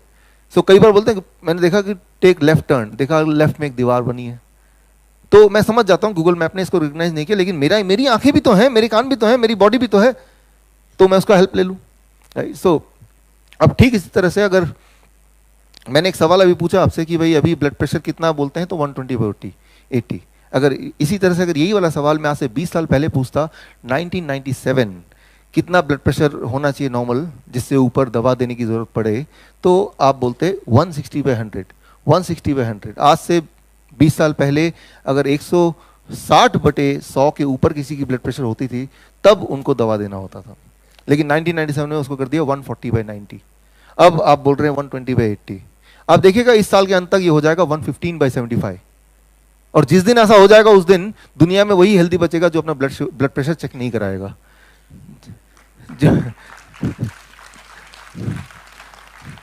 जो भी ब्लड प्रेशर चेक कराएगा वो दवा लेके आएगा, बीमार बन के ही आएगा, राइट। तो अगर आपको हेल्दी रहना है तो पहला मंत्र है कि आप चेक ही मत कराओ कुछ, आप हेल्दी हो जाओगे, right. So it is very misleading. आप देखेंगे दिल्ली में मेट्रो में, यहाँ भी शायद ऐसा कि फ्री, कोई भी चीज फ्री में मिले तो ठीक है, राइट। दिल्ली में बोर्ड लगा था एंजियोप्लास्टी 1+1 फ्री, राइट। वो वहाँ पे हमारे वहाँ पे बड़ा हॉस्पिटल, एशियन में hospital, metro hospital, knee replacement 1+1 free, कि दोस्त का नी रिप्लेसमेंट आप भी करा लो, फ्री तो मिल रहा है। तो ठीक उसी तरह से हेल्थ चेकअप फ्री साल में एक बार, राइट, क्योंकि वो पकड़ में तो आ नहीं रहे कुछ लोग अभी भी, हाँ, तो अब फ्री को देख के वो ललचा जाएंगे, चलो मैं भी करा लो, फ्री तो है, राइट। अब बस वो एक बार ग्रिप में आना चाहिए, अब फ्री है वो कराने चले गए मान लो, राइट, और ब्लड प्रेशर आ गया 150/90, नॉर्वेन का बंदा, और वो डॉक्टर बोलेगा कि आप तो बहुत बीमार हैं, आप पता नहीं चल के भी कैसे आए हैं, आप तो कभी भी हार्ट अटैक या ब्रेन स्ट्रोक हो सकता है। आप बोलेंगे भाई मैं तो बिल्कुल परफेक्ट हूँ, मैं तो चला। डॉक्टर आपको पहले तो कोशिश करेगा कंफ्यूज करने का, लेकिन आप कंफ्यूज नहीं हुए बिकॉज आपको पता है आपकी हेल्थ के बारे में। आप डॉक्टर क्या करेगा, एक फोन आपकी बीवी को लगाएगा, तो आप अंडरस्टैंड कर सकते हो उनका क्या जवाब होगा, वहीं पकड़ के रखिए, हम लोग सब आ रहे हैं, वहाँ कहीं जाने मत दीजिए। तो मतलब ये है कि अवेयरनेस का जो लेवल है वो सिर्फ आप तक ही नहीं, पूरे फैमिली, पूरा एक, तभी जाके इसमें ट्रांसफॉर्मेशन आएगा, राइट। वो रिस्पॉन्सिबिलिटी आपको लेनी पड़ेगी, किसी को, मॉडर्न लोगों को अंदर जाना अलाउड नहीं, ट्राइबल लोग हैं वो। वहाँ पे मैं गया, वहाँ पे एक डॉक्टर मिले, डॉक्टर RC कर, वो 20 साल से जारावास उन्हीं ट्राइबल साथ रहते हैं। मैंने पूछा इनका ब्लड प्रेशर कैसा रहता है, तो उनका जो जवाब था, उनका ब्लड प्रेशर 100/60, 100/60, और किसी को कभी कोई बीमारी नहीं, हार्ट डिजीज नहीं, डायबिटीज नहीं, कभी ब्रेन स्ट्रोक हुआ ही नहीं, कभी 20 साल से रहते हैं। तो बोलने का मतलब यह है कि जिनका ब्लड प्रेशर 150/90 है वो भी इंसान है, जिनका ब्लड प्रेशर 100/60 है वो भी इंसान है, राइट, और दोनों के दोनों हेल्दी हैं। सो जो पैरामीटर है कि किस ब्लड प्रेशर पे हम उसको हेल्दी माने, ये अपने आप में बड़ा कंफ्यूजिंग है। अगर सोचिए आपके शहर से दो डॉक्टर यहाँ पे नियुक्त हो जाए तो क्या करेंगे वो, अरे बाप रे इतना कम ब्लड प्रेशर, सबको तो ब्लड प्रेशर उठा के 120 से ऊपर तो लाओ कम से कम। तो और वो अपने लिए, ऐसा नहीं कि डॉक्टर चाहता है कि आप बीमार रहें, लेकिन डॉक्टर जो भी इलाज करेगा वो जो लिमिटेड नॉलेज है उसी के बेसिस पे तो करेगा, राइट। मैंने आपको शुरू में ही बताया कॉइन वाले एक्सपेरिमेंट से, एग्जाम्पल से, कि 50% of the medical trial are hidden, जिनका एक्सेस ना तो किसी गवर्नमेंट के पास है, government of India for example, ना ही डॉक्टर के पास है।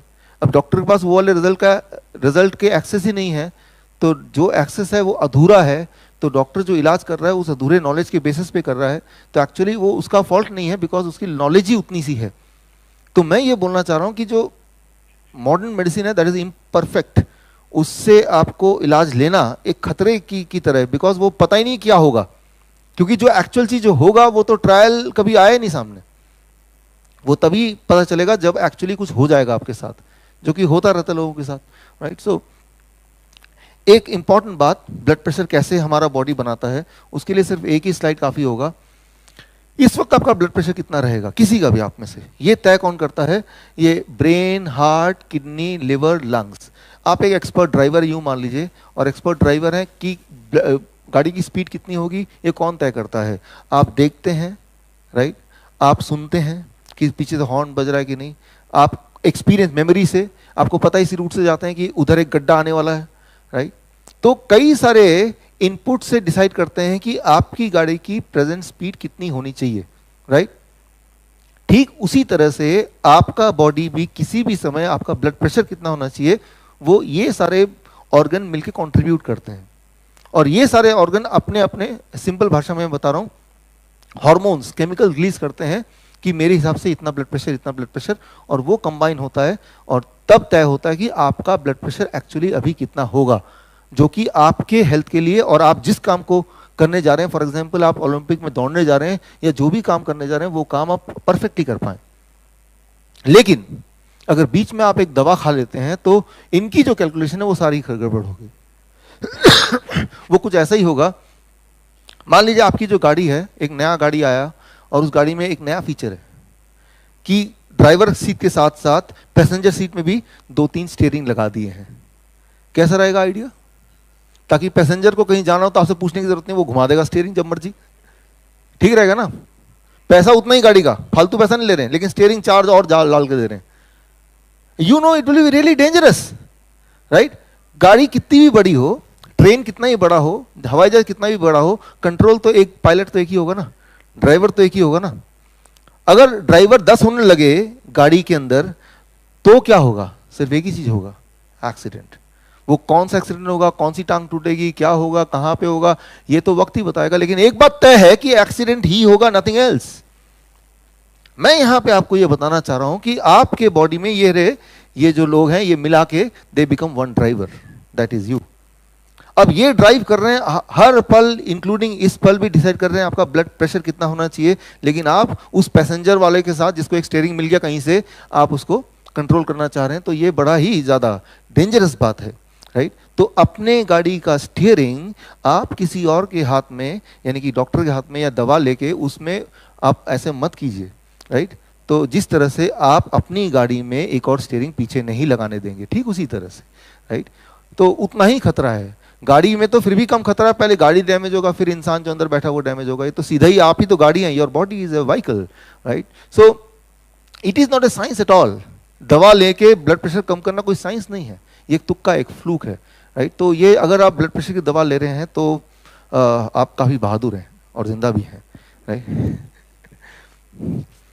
ओके, तो यहां तक आपको ये समझ आ गई बात कि ब्लड प्रेशर क्या होता है, वो कौन कंट्रोल करता है, दवा लेने से क्या हो सकता है, दुनिया में क्या चल रहा है, उसकी साइंस क्या है, उसकी कॉमर्स क्या है, उसका साइड इफेक्ट क्या है, काफी सारी चीजें आपको इन उदाहरण के थ्रू समझ आ गया है।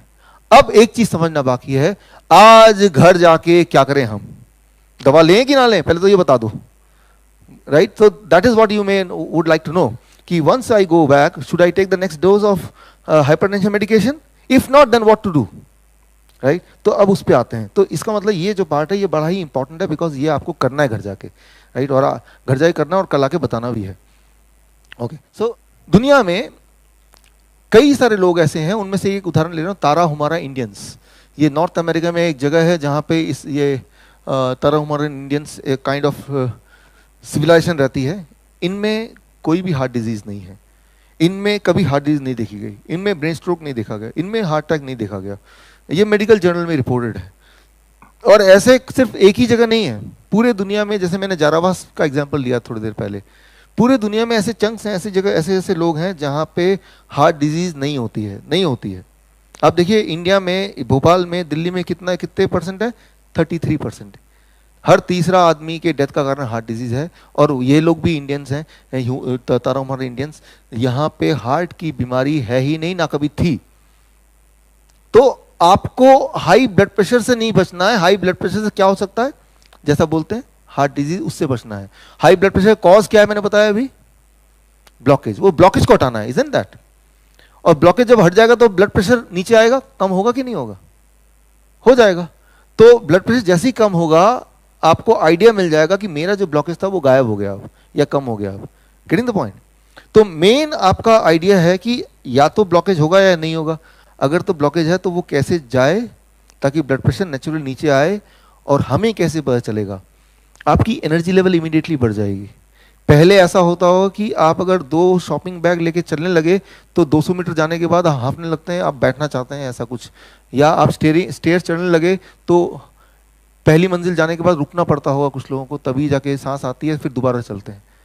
लेकिन अगर वो ना करना पड़े, अगर आप 200 मीटर की जगह 2 किलोमीटर भी लेके चल रहे हैं लगेज, तब भी आप नहीं थक रहे हैं या कम थक रहे हैं, तो इंडिकेशन है कि आपका ब्लॉकेज हट चुका है, राइट? तो ये है डायग्नोसिस, मॉडर्न डायग्नोसिस, राइट?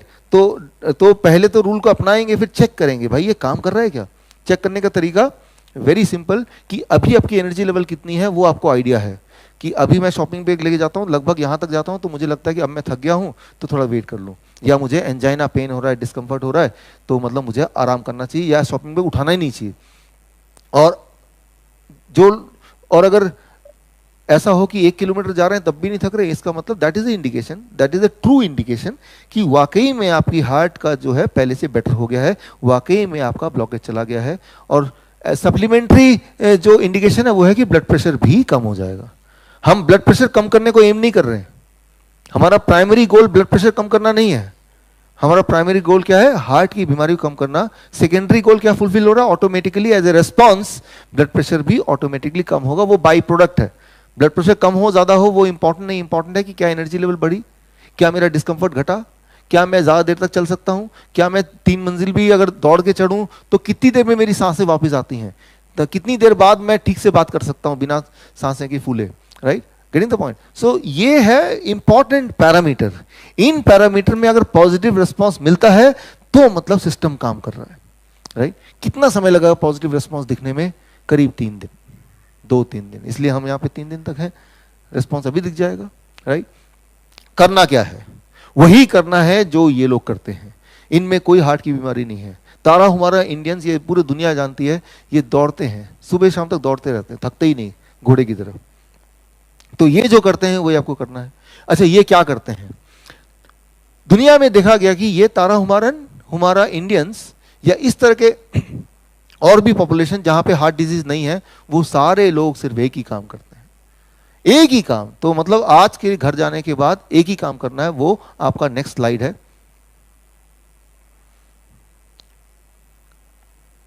ऐसे लोग, राइट, जिनका के फैक्टर कम होता है उनमें हार्ट डिजीज ज्यादा होती है, जिनका के फैक्टर ज्यादा होता है उनमें हार्ट डिजीज नहीं होती है। तो एक ही काम करना है, आपका जो के फैक्टर है उस के फैक्टर को ज्यादा कर देना है। अब जाहिर सी बात आप पूछेंगे के फैक्टर क्या है और कैसे इसको ज्यादा किया जाए, राइट? तो उसको समझिए, लेकिन ये मेडिकल भाषा में है पोटेशियम फैक्टर, राइट? लेकिन इसको सिंपल भाषा में आपको समझा देता हूँ ताकि आप घर जाके कर पाए। तो ये यहाँ पे आंकड़े हैं, अगर आपको आंकड़े देखने हैं तो, कि जिन जिन जगह पे जिन जिन सिविलाइजेशन में के फैक्टर ज़्यादा है, योनोमामी इंडियंस ब्राज़ील जिसमें 20 के फैक्टर सबसे ज़्यादा, उनमें हार्ट की बीमारी सबसे कम है, और जिनमें सबसे कम के फैक्टर है उनमें हार्ट की बीमारी सबसे ज़्यादा है। तो ये वर्ल्ड का एक कॉम्प्रिहेंसिव डेटा है जो आपके सामने इस वक्त है कि के फैक्टर अगर बढ़ाएं हार्ट डिजीज घट जाएगी। के फैक्टर क्या होता है उसको समझने की कोशिश कीजिए। इससे पहले एक बहुत ही इंटरेस्टिंग एग्जांपल है ये, फिनलैंड की सरकार ने क्या किया, 1972 से 1992 के बीच में 20 साल में उन्होंने अपने सारे जो रेजिडेंट हैं उनका के फैक्टर बढ़ा दिया, पूरे फिनलैंड का, और वहां पे हार्ट की बीमारी 60% कम हो गई, ब्रेन स्ट्रोक 60% कम हो गया, हार्ट अटैक 60% कम हो गया। ये मेडिकल जर्नल का रिपोर्ट है, उन्होंने पूरे अपने उसके लिए, राइट? तो खैर इस मेडिकल कॉलेज के द्वारा हम पूरे भोपाल में तो कर सकते हैं, राइट। तो यहाँ के फैक्टर बढ़ाना, और उसके लिए सिर्फ एक ही चीज़ करना है, that is the next slide, right. के फैक्टर क्या है? आपका सेल, आपके बॉडी में मिलियंस ऑफ सेल्स हैं, पता है आपकी बॉडी में अनगिनत सेल है, हर सेल के अंदर कई सारे मिनरल्स हैं, उनमें से दो इंपॉर्टेंट मिनरल है सोडियम एंड पोटेशियम, राइट। आज से पहले इन दोनों का नाम नहीं भी सुना तब भी चलेगा, राइट। ये दोनों मिला के कांस्टेंट रहते हैं, अगर सोडियम बढ़ता है तो पोटेशियम घटेगा, और पोटेशियम बढ़ेगा तो सोडियम घटेगा, लेकिन दोनों मिला के जो टोटल कंटेंट है वो सेम ही रहेगा, वो कांस्टेंट रहेगा। एक को बढ़ाएंगे दूसरा घटेगा, दूसरे को बढ़ाएंगे एक, इस तरह से भगवान ने हमारे बॉडी को बनाया हुआ है। किसी भी सेल में हजारों तरह के मिनरल होते हैं, उनमें से दो मिनरल हैं सोडियम एंड पोटेशियम, एंड दोनों को प्लस करके जो अमाउंट है वो फॉर एग्जांपल 100 रहेगा। अगर सोडियम 70 है तो पोटेशियम कितना होना पड़ेगा? 30। अगर पोटेशियम को 50 कर दे तो सोडियम कितना बन जाएगा? 50। ये एक फॉर्मूला है हमारे बॉडी का। तो अगर के फैक्टर को बढ़ाना है तो पोटेशियम को बढ़ाना पड़ेगा, सोडियम को घटाना पड़ेगा।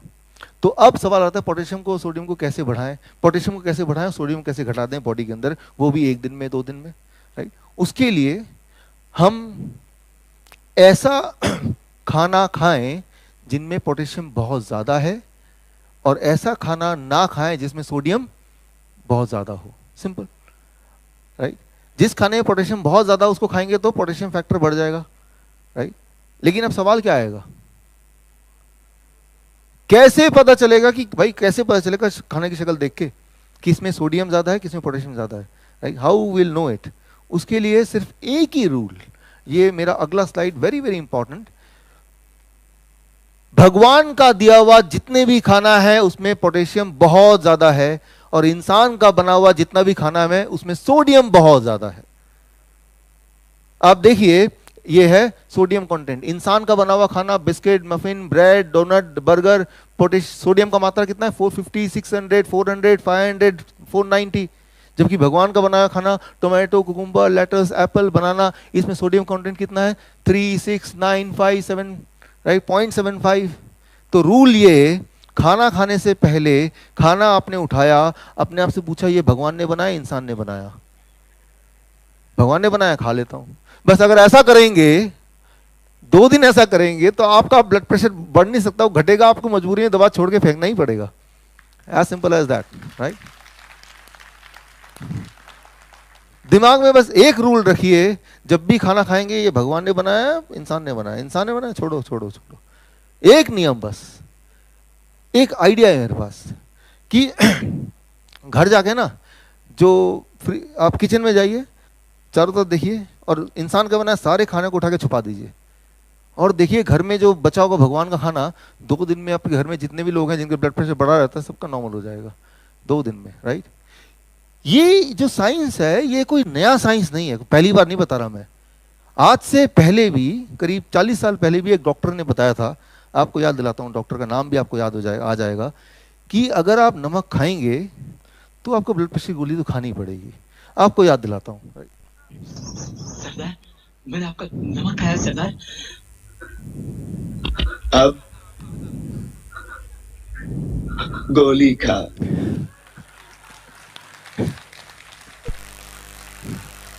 40 साल पहले बता दिया आपको, बात समझ नहीं है, अब समझ आई बात। तो डॉक्टर गब्बर ने आपको बताया, आई एम श्योर कि अब याद रहेगा, 40 साल बाद ही सही, राइट। तो कोई नई बात नहीं बता रहा मैं, सारा कुछ आपको ऑलरेडी पता है, सारा कुछ हजारों बार सुना, बस एक बार और सुन लिया आपने, right. So very very high potassium and very very low sodium, ये होना चाहिए आपका डाइट। और भगवान ने जब हमें बनाया तो हम क्या खाएंगे उसको भी बनाया, तो दोनों को मैच करते हुए, नट एंड बोल्ट, ताकि दोनों आपस में फिक्स हो जाए। ऐसे ही होता है ना, एक कंपनी नट बना रही है, दूसरी कंपनी बोल्ट बना रही है, तो वो फिक्स हो ना हो कुछ पता नहीं। एक ही कंपनी नट बना रही है और वही वाली कंपनी बोल्ट बनाएगी, तभी तो फिक्स होगी ना, राइट। तो आपको किसी फार्मास्यूटिकल कंपनी ने नहीं बनाया, राइट। आपको जिसने बनाया है उसका बना हुआ जब खाना खाएंगे, राइट, वो खाना भी उसी तरह से बना हुआ है कि पता है कि कौन सी चीज कितना होने से कैसे आपका बॉडी काम करेगा, तो आपको बीमारी होगी नहीं, और अगर है तो रहेगी नहीं, ये पक्का है, right. Thank you friends, thank you, thank you. So the only thing is let your kitchen be your hospital, right. और मैं आपको बताऊंगा आगे जाके आज कि हमारे जितनी भी चीज़ भगवान ने बनाई है हमारे आसपास, उनसे हर चीज़ का इलाज हो सकता है, एक एक चीज़ का इलाज हो सकता है, एवरीथिंग, राइट। कोई भी चीज़ अगर किसी को, ऐसा नहीं कि हम बीमार नहीं पड़ेंगे, मैं ये नहीं बोल रहा हूँ कि हम बीमार नहीं, बीमार तो सब पड़ते हैं, एनिमल भी पड़ते हैं, लेकिन बीमार पड़ने के बाद करें क्या उसी वक्त? तो एक ही चीज़ आती है, हॉस्पिटल जाओ। मैं चाहता हूँ कि आप एक ही चीज़ याद करें, बीमार पड़े तो चलो किचन में जाओ फटाफट, राइट, क्योंकि किचन में वो सारी चीज़ें हैं जो आपको आपकी बीमारी को परमानेंटली क्योर कर सकती है। और मैं इसमें लाइफस्टाइल डिजीज की बात नहीं कर रहा, मैं इमरजेंसी मेडिसिन की बात कर रहा हूँ। लाइफस्टाइल डिजीज में तो आपको लगता होगा चलो खाना खाना ठीक कर देंगे कुछ हो जाएगा।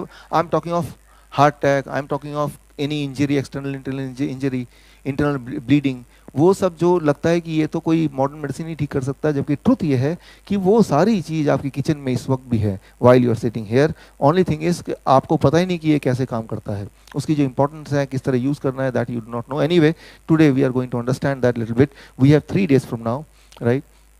एक ही बात याद रखिए जिससे सब सारी चीज़ों का हल होगा कि अब इस पिक्चर को देखिए, टायर, राइट। सो इसमें अगर एयर प्रेशर ज़्यादा होगा तो भी दिक्कत है, एयर प्रेशर कम होगा तो भी दिक्कत है। जब कंपनी ने बनाया इसको, जिस भी कंपनी ने बनाया उस टायर को, तो साथ में एक आपको आंकड़ा दे दिया, एक मैनुअल दे दिया कि इस टायर का प्रेशर इतने से इतने के बीच में रखोगे तो इसकी लंबी आयु होगी, आयु लंबी होगी। तो आप इसको बहुत ध्यान से समझते हैं और आप इंश्योर करते हैं कि वो एयर प्रेशर हमेशा उसके बीच में हो, और वो हर टायर का अलग अलग होता है, इजंट इट। सारी टायर के एक नंबर नहीं हो सकते। हर टायर मैन्युफैक्चरर वाला बताएगा कि मेरे वाले टायर के लिए ये प्रेशर रखना, इसके वाले टायर के लिए ये प्रेशर रखना। वैसे ही इंसान की बॉडी है, सारी बॉडी बिल्कुल एक जैसी नहीं है। जैसे हर इंसान एक जितना खाना नहीं खाता, कोई ज़्यादा खाता है, कोई कम खाता है, depending on how much hunger, how much appetite, हज़ारों चीज़ों पे बेस्ड है। ठीक उसी तरह से ये मानिए मेरी बात कि हर एक की बॉडी एक नहीं है, तो हर एक के पैरामीटर्स, हर एक के लिए रूल्स वो एक नहीं होंगे, राइट। मान लो एक शू 9 साइज का हो, सभी को फिट करने लगेंगे तो क्या होगा? कुछ को फिट जरूर आएंगे, लेकिन 90% लोगों को फिट ही नहीं आएंगे, राइट।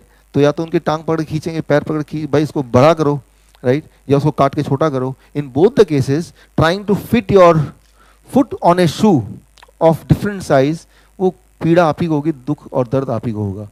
तो ये अगर आप समझ जाएं तो आपको पता चल जाए कि पैरामीटर्स, डायग्नोसिस, उसकी इंपॉर्टेंस कितनी है। एक्चुअली उसकी इंपॉर्टेंस है ही नहीं।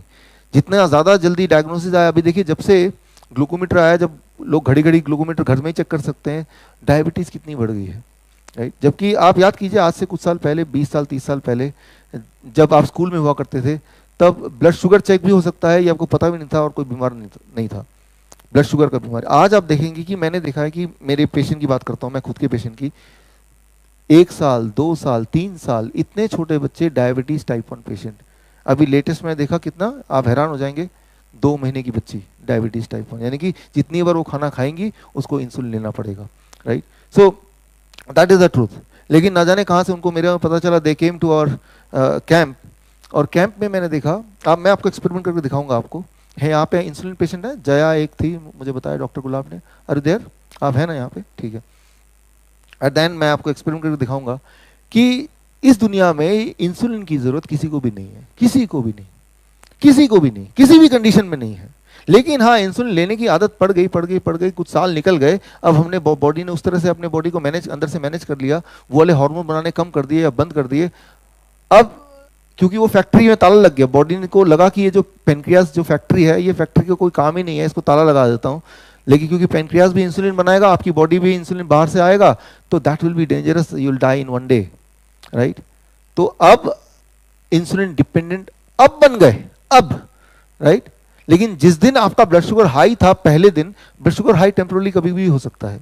आप एक एक्सपेरिमेंट कीजिए, एक ब्लड शुगर चेक कीजिए अपना, फिर कोई डरावनी मूवी देखिए, बहुत डरावनी मूवी के बाद दोबारा ब्लड शुगर चेक कीजिए, कुछ खाइए मत, ब्लड शुगर एकदम डबल हो जाएगा। तो ब्लड शुगर बढ़ने का मतलब कोई बीमारी है या ब्लड शुगर डायबिटीज है जरूरी नहीं है। ब्लड प्रेशर की तरह ब्लड शुगर भी कई सारे फैक्टर पे डिपेंड करता है, वो टेम्पोररी बढ़ भी सकता है, फिर अपने आप घट भी जाता है। वो आप देखिए, आप अपनी गाड़ी को कई बार 120 किलोमीटर पर आवर की स्पीड से भी चलाते हैं, लेकिन जब अब देखते हैं कि मैं ओवरटेक कर रहा हूं, वहां से भी गाड़ी आ रही है, उससे पहले मुझे अपनी गाड़ी को ले जाना है, तो 120 किलोमीटर पर आवर भी सेफ ड्राइविंग स्पीड है उस वक्त के लिए, उस टेम्पररी टाइम के लिए। लेकिन उतने टाइम के लिए कोई सिर्फ उतना सा देखेगा कि आपके वहां पे रीडिंग, जो आंखें ऐसे करके सिर्फ उसको आपका जो गाड़ी का जो डैशबोर्ड ही दिखाई दे रहा है कि उसमें 120 किलोमीटर पर आवर दिखा, वो क्या बोलेगा, यार आप तो ओवर स्पीड करते हो, आप तो मार डालोगे हमें, राइट? क्योंकि वो पूरा कंडीशन नहीं देख रहा, वो पूरा सिचुएशन नहीं देख रहा, वो पूरा सर्कमस्टेंस नहीं देख रहा, वो एक घोड़े की तरह सिर्फ अपनी आंखों को ऐसा करके उस डैशबोर्ड को देख रहा है, राइट? तो ठीक उसी तरह से हमारा ब्लड शुगर भी ऐसे ही काम करता है कि जब भी कोई भी उसमें नंबर होता है, ब्लड शुगर का कोई भी लेवल होता है, उसके पीछे बहुत सारे फैक्टर्स होते हैं। उन फैक्टर को कंसिडर किए बिना अगर हम सोचे कि मुझे इंसुलिन लेना चाहिए और ले लेते हैं, तो मान लीजिए आपने रास्ता एक ऐसा पकड़ा जिसमें आगे दुख ही दुख है, गम ही गम है, नुकसान ही नुकसान है, ये पक्का है। तो इसीलिए आपको सिर्फ एक ही बात यहाँ याद रखना है इससे कि मैन्युफैक्चरर ने आपको भेजा है बना के, तो हर चीज़ का एक बैलेंस बना के भेजा है। ब्लड प्रेशर का balance, sodium potassium balance, blood sugar का बैलेंस, कोलेस्ट्रॉल का बैलेंस, टेम्परेचर का बैलेंस, एक पर्टिकुलर टेम्परेचर में, एक पर्टिकुलर प्रेशर में, एक पर्टिकुलर ब्लड शुगर लेवल पे हम सबसे अच्छा परफॉर्म कर पाएँ। Getting the point? जब ये टायर एक पर्टिकुलर प्रेशर रेंज में होगा तो ये सबसे अच्छा परफॉर्म कर पाएगा। प्रेशर का कुछ भी हो तब भी कुछ दूर तक चलेगा ही, लेकिन जल्दी खराब हो जाएगा। लेकिन वो प्रेशर कितना होना चाहिए, वो ब्लड शुगर कितना होना चाहिए, वो ब्लड कोलेस्ट्रॉल कितना होना चाहिए, ट्राइग्लिसराइड कितना होना चाहिए, यूरिक एसिड कितना, ये जो सारे टर्म्स आप सुन रहे हैं ना, ये पिछले 15 साल की देन है। उससे पहले ये टर्म्स थे ही नहीं, लेकिन हर साल देखें 2-2 नए टर्म आ जाते हैं। अब उसमें ही लोग पूरी तरह से कि ये नंबर जो है यूरिक एसिड का, ये ऐसा नहीं आया तो ऐसा हो गया, तो मतलब दिमाग पूरी तरह से एंगेज्ड है, राइट? तो उन चीज़ों से हमें बाहर निकलना है, we have to come out of it, right? So अब करना क्या है हमें, what we have to do? हमने अभी हाइपरटेंशन की बात की, अब मैं हाइपरटेंशन से डायबिटीज़ की बात पे आ रहा हूँ धीरे धीरे। मैंने आपको बताया डायबिटीज़ अपने आप में कोई बीमारी नहीं है। डायबिटीज़ का मतलब है high sugar in the blood. पहली बात तो ब्लड में, बॉडी में शुगर की ज़रूरत क्या है, ब्लड में शुगर की ज़रूरत क्या है? इस वक्त आप जिंदा हैं, आप एनर्जेटिक हैं, राइट? तो आपके बॉडी में अनगिनत सेल्स हैं, हर सेल को हर पल जिंदा रहने के लिए एनर्जी की ज़रूरत है, राइट? वो एनर्जी कहाँ से आता है? वो शुगर को बर्न करता है, जिससे एनर्जी पैदा होता है। Sugar is a source of energy. Blood क्या करता है? शुगर को सेल्स के अंदर डालता है, सेल्स क्या करता है? उसको बर्न करता है और उससे एनर्जी, ताकत पैदा होती है, जिससे आप अभी जिंदा हैं। शुगर अच्छा है कि बुरा है? इज गुड और bad? Very good. Sugar means, blood sugar means energy. High sugar is good और बैड? हाई एनर्जी, डॉक्टर बोलेगा आपका ब्लड शुगर 500, आप खुश, अरे बाप रे मेरी एनर्जी इतनी ज्यादा आज, नहीं। Here you have to understand little bit. Blood circulatory system जो हमारा, वो है हमारे ह्यूमन बॉडी का 60,000 किलोमीटर टू 1 लाख किलोमीटर। अगर आपके ब्लड वेसल्स, आर्टरीज और वेन्स, कैपिलरीज, वो सारे अगर लाइन बाय लाइन लगा दें तो 1 लाख किलोमीटर तक चले जाएंगे, और उसमें ब्लड ऐसे फ्लो करता है, राइट? और ब्लड क्या करता है? एज ए ट्रांसपोर्टेशन सिस्टम, वो ऑक्सीजन को, शुगर को, न्यूट्रिशन को, वेस्ट मटेरियल को ट्रांसपोर्ट करता है। ये काम है।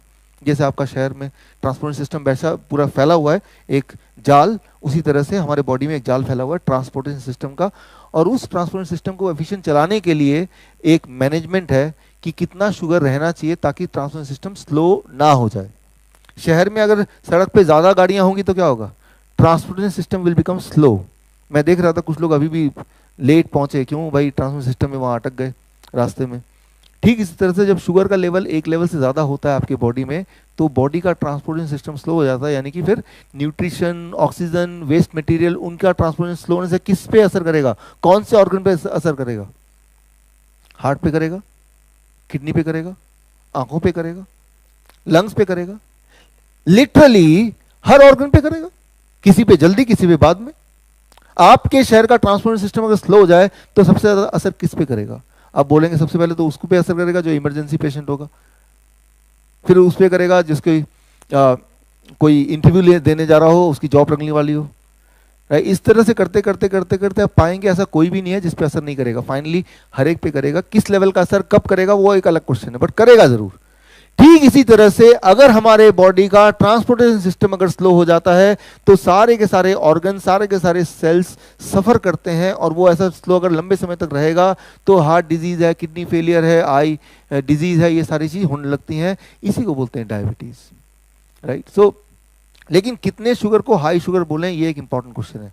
इसको हम जल्दी से समझ लेते हैं, कितने शुगर को, क्योंकि आज हमारा जो मेन मकसद है करना क्या है घर जाके, what we need to do once you go back home, ताकि आज के बाद, अभी के बाद अगली जो दवाई है वो खाना ना पड़े, लेकिन हम हेल्दी भी रहें, राइट। सो उसके लिए let me try to explain and make you understand. मैं उदाहरण लेता हूँ इसका, मेरे खुद का एग्जाम्पल लेता हूँ। मान लीजिए ये 1 लीटर बॉटल है, 1 लीटर, हालांकि है नहीं लेकिन 1 लीटर मान लेते हैं इसको। मेरे बॉडी में, मेरा बॉडी वेट है 70 kg, और अगर सारा मैं खून बाहर निकाल दूं तो करीब 5 लीटर खून आएगा। कितने बॉटल चाहिए मेरे सारे खून को भरने के लिए? 5। एक बॉटल से, उनमें से एक ड्रॉप खून निकालता हूं, ग्लूकोमीटर में डालता हूं, रीडिंग आती है 200। इसका मतलब यह है कि मेरे 1 लीटर खून में 2 ग्राम शुगर है। क्लियर है? आपके बॉडी से एक ड्रॉप मैं खून निकालता हूं और ग्लूकोमीटर में डालता हूं, रीडिंग आती है 100, तो आपके 1 लीटर खून में कितना शुगर होना चाहिए? 1 ग्राम, है ना? तो जब भी आपकी रीडिंग आती है, रीडिंग का तात्पर्य क्या है? वो यही तात्पर्य है। मेरे पूरे सर्कुलेटरी सिस्टम में कितना खून है? रीडिंग आई है 200, तो कितना शुगर है? 10 ग्राम। अगर मेरे पूरे ब्लड सर्कुलेशन से सारा शुगर निचोड़ देंगे तो 10 ग्राम शुगर निकलेगा, राइट। करीब 4 चम्मच शुगर निकल जाएगा। सो that is what is that, right. तो वो एक लेवल से ज्यादा शुगर होगा या एक लेवल से कोई भी न्यूट्रिशन ज्यादा होगा तो वो हमारे सर्कुलेटरी सिस्टम को चोक करेगा, यानी कि स्लो करेगा, जिससे बीमारियां होती हैं। यही है, दैट इज कॉल्ड डायबिटीज। तो यानी कि हमें सिर्फ एक ही काम तो करना है कि शुगर ज्यादा सर्कुलेट ही ना करे। अगर ऐसा कर पाए हम, जो कि हमारे हाथ में है, कितने दिन में कर सकते हैं? 1 दिन में कर सकते हैं। 1 दिन तो 24 घंटा होता है। कल जब आएंगे आप तो तब तक 1 दिन हो चुका होगा। तो 1 दिन में करना क्या है, that is what we have to understand. So इसके लिए देखिए, कितना, पहले तो ये पता होना चाहिए कितना नॉर्मल शुगर होना चाहिए। 1979 तक ये पता था कि शुगर नॉर्मल होना चाहिए, लेकिन कितने को नॉर्मल बोलेंगे ये नहीं पता था 1979 तक। 1979 में एक आंकड़ा आया 200। 200 का मतलब कितना हुआ? 1 लीटर बोतल में कितना शुगर? 2 ग्राम। 2 ग्राम शुगर को नॉर्मल बोला जाने लगा। इससे, क्योंकि ये देखा गया कि पूरी दुनिया में जिनके 2 ग्राम से ज्यादा शुगर रहता है पर litre, they are the one those who are more sick. तो ये आंकड़ा आया। लेकिन ये 1997 में एक और आंकड़ा आया WHO का, ADA का, 126 फास्टिंग ब्लड शुगर। फिर एक और आंकड़ा आया 100 प्री डायबिटीज 2003 में।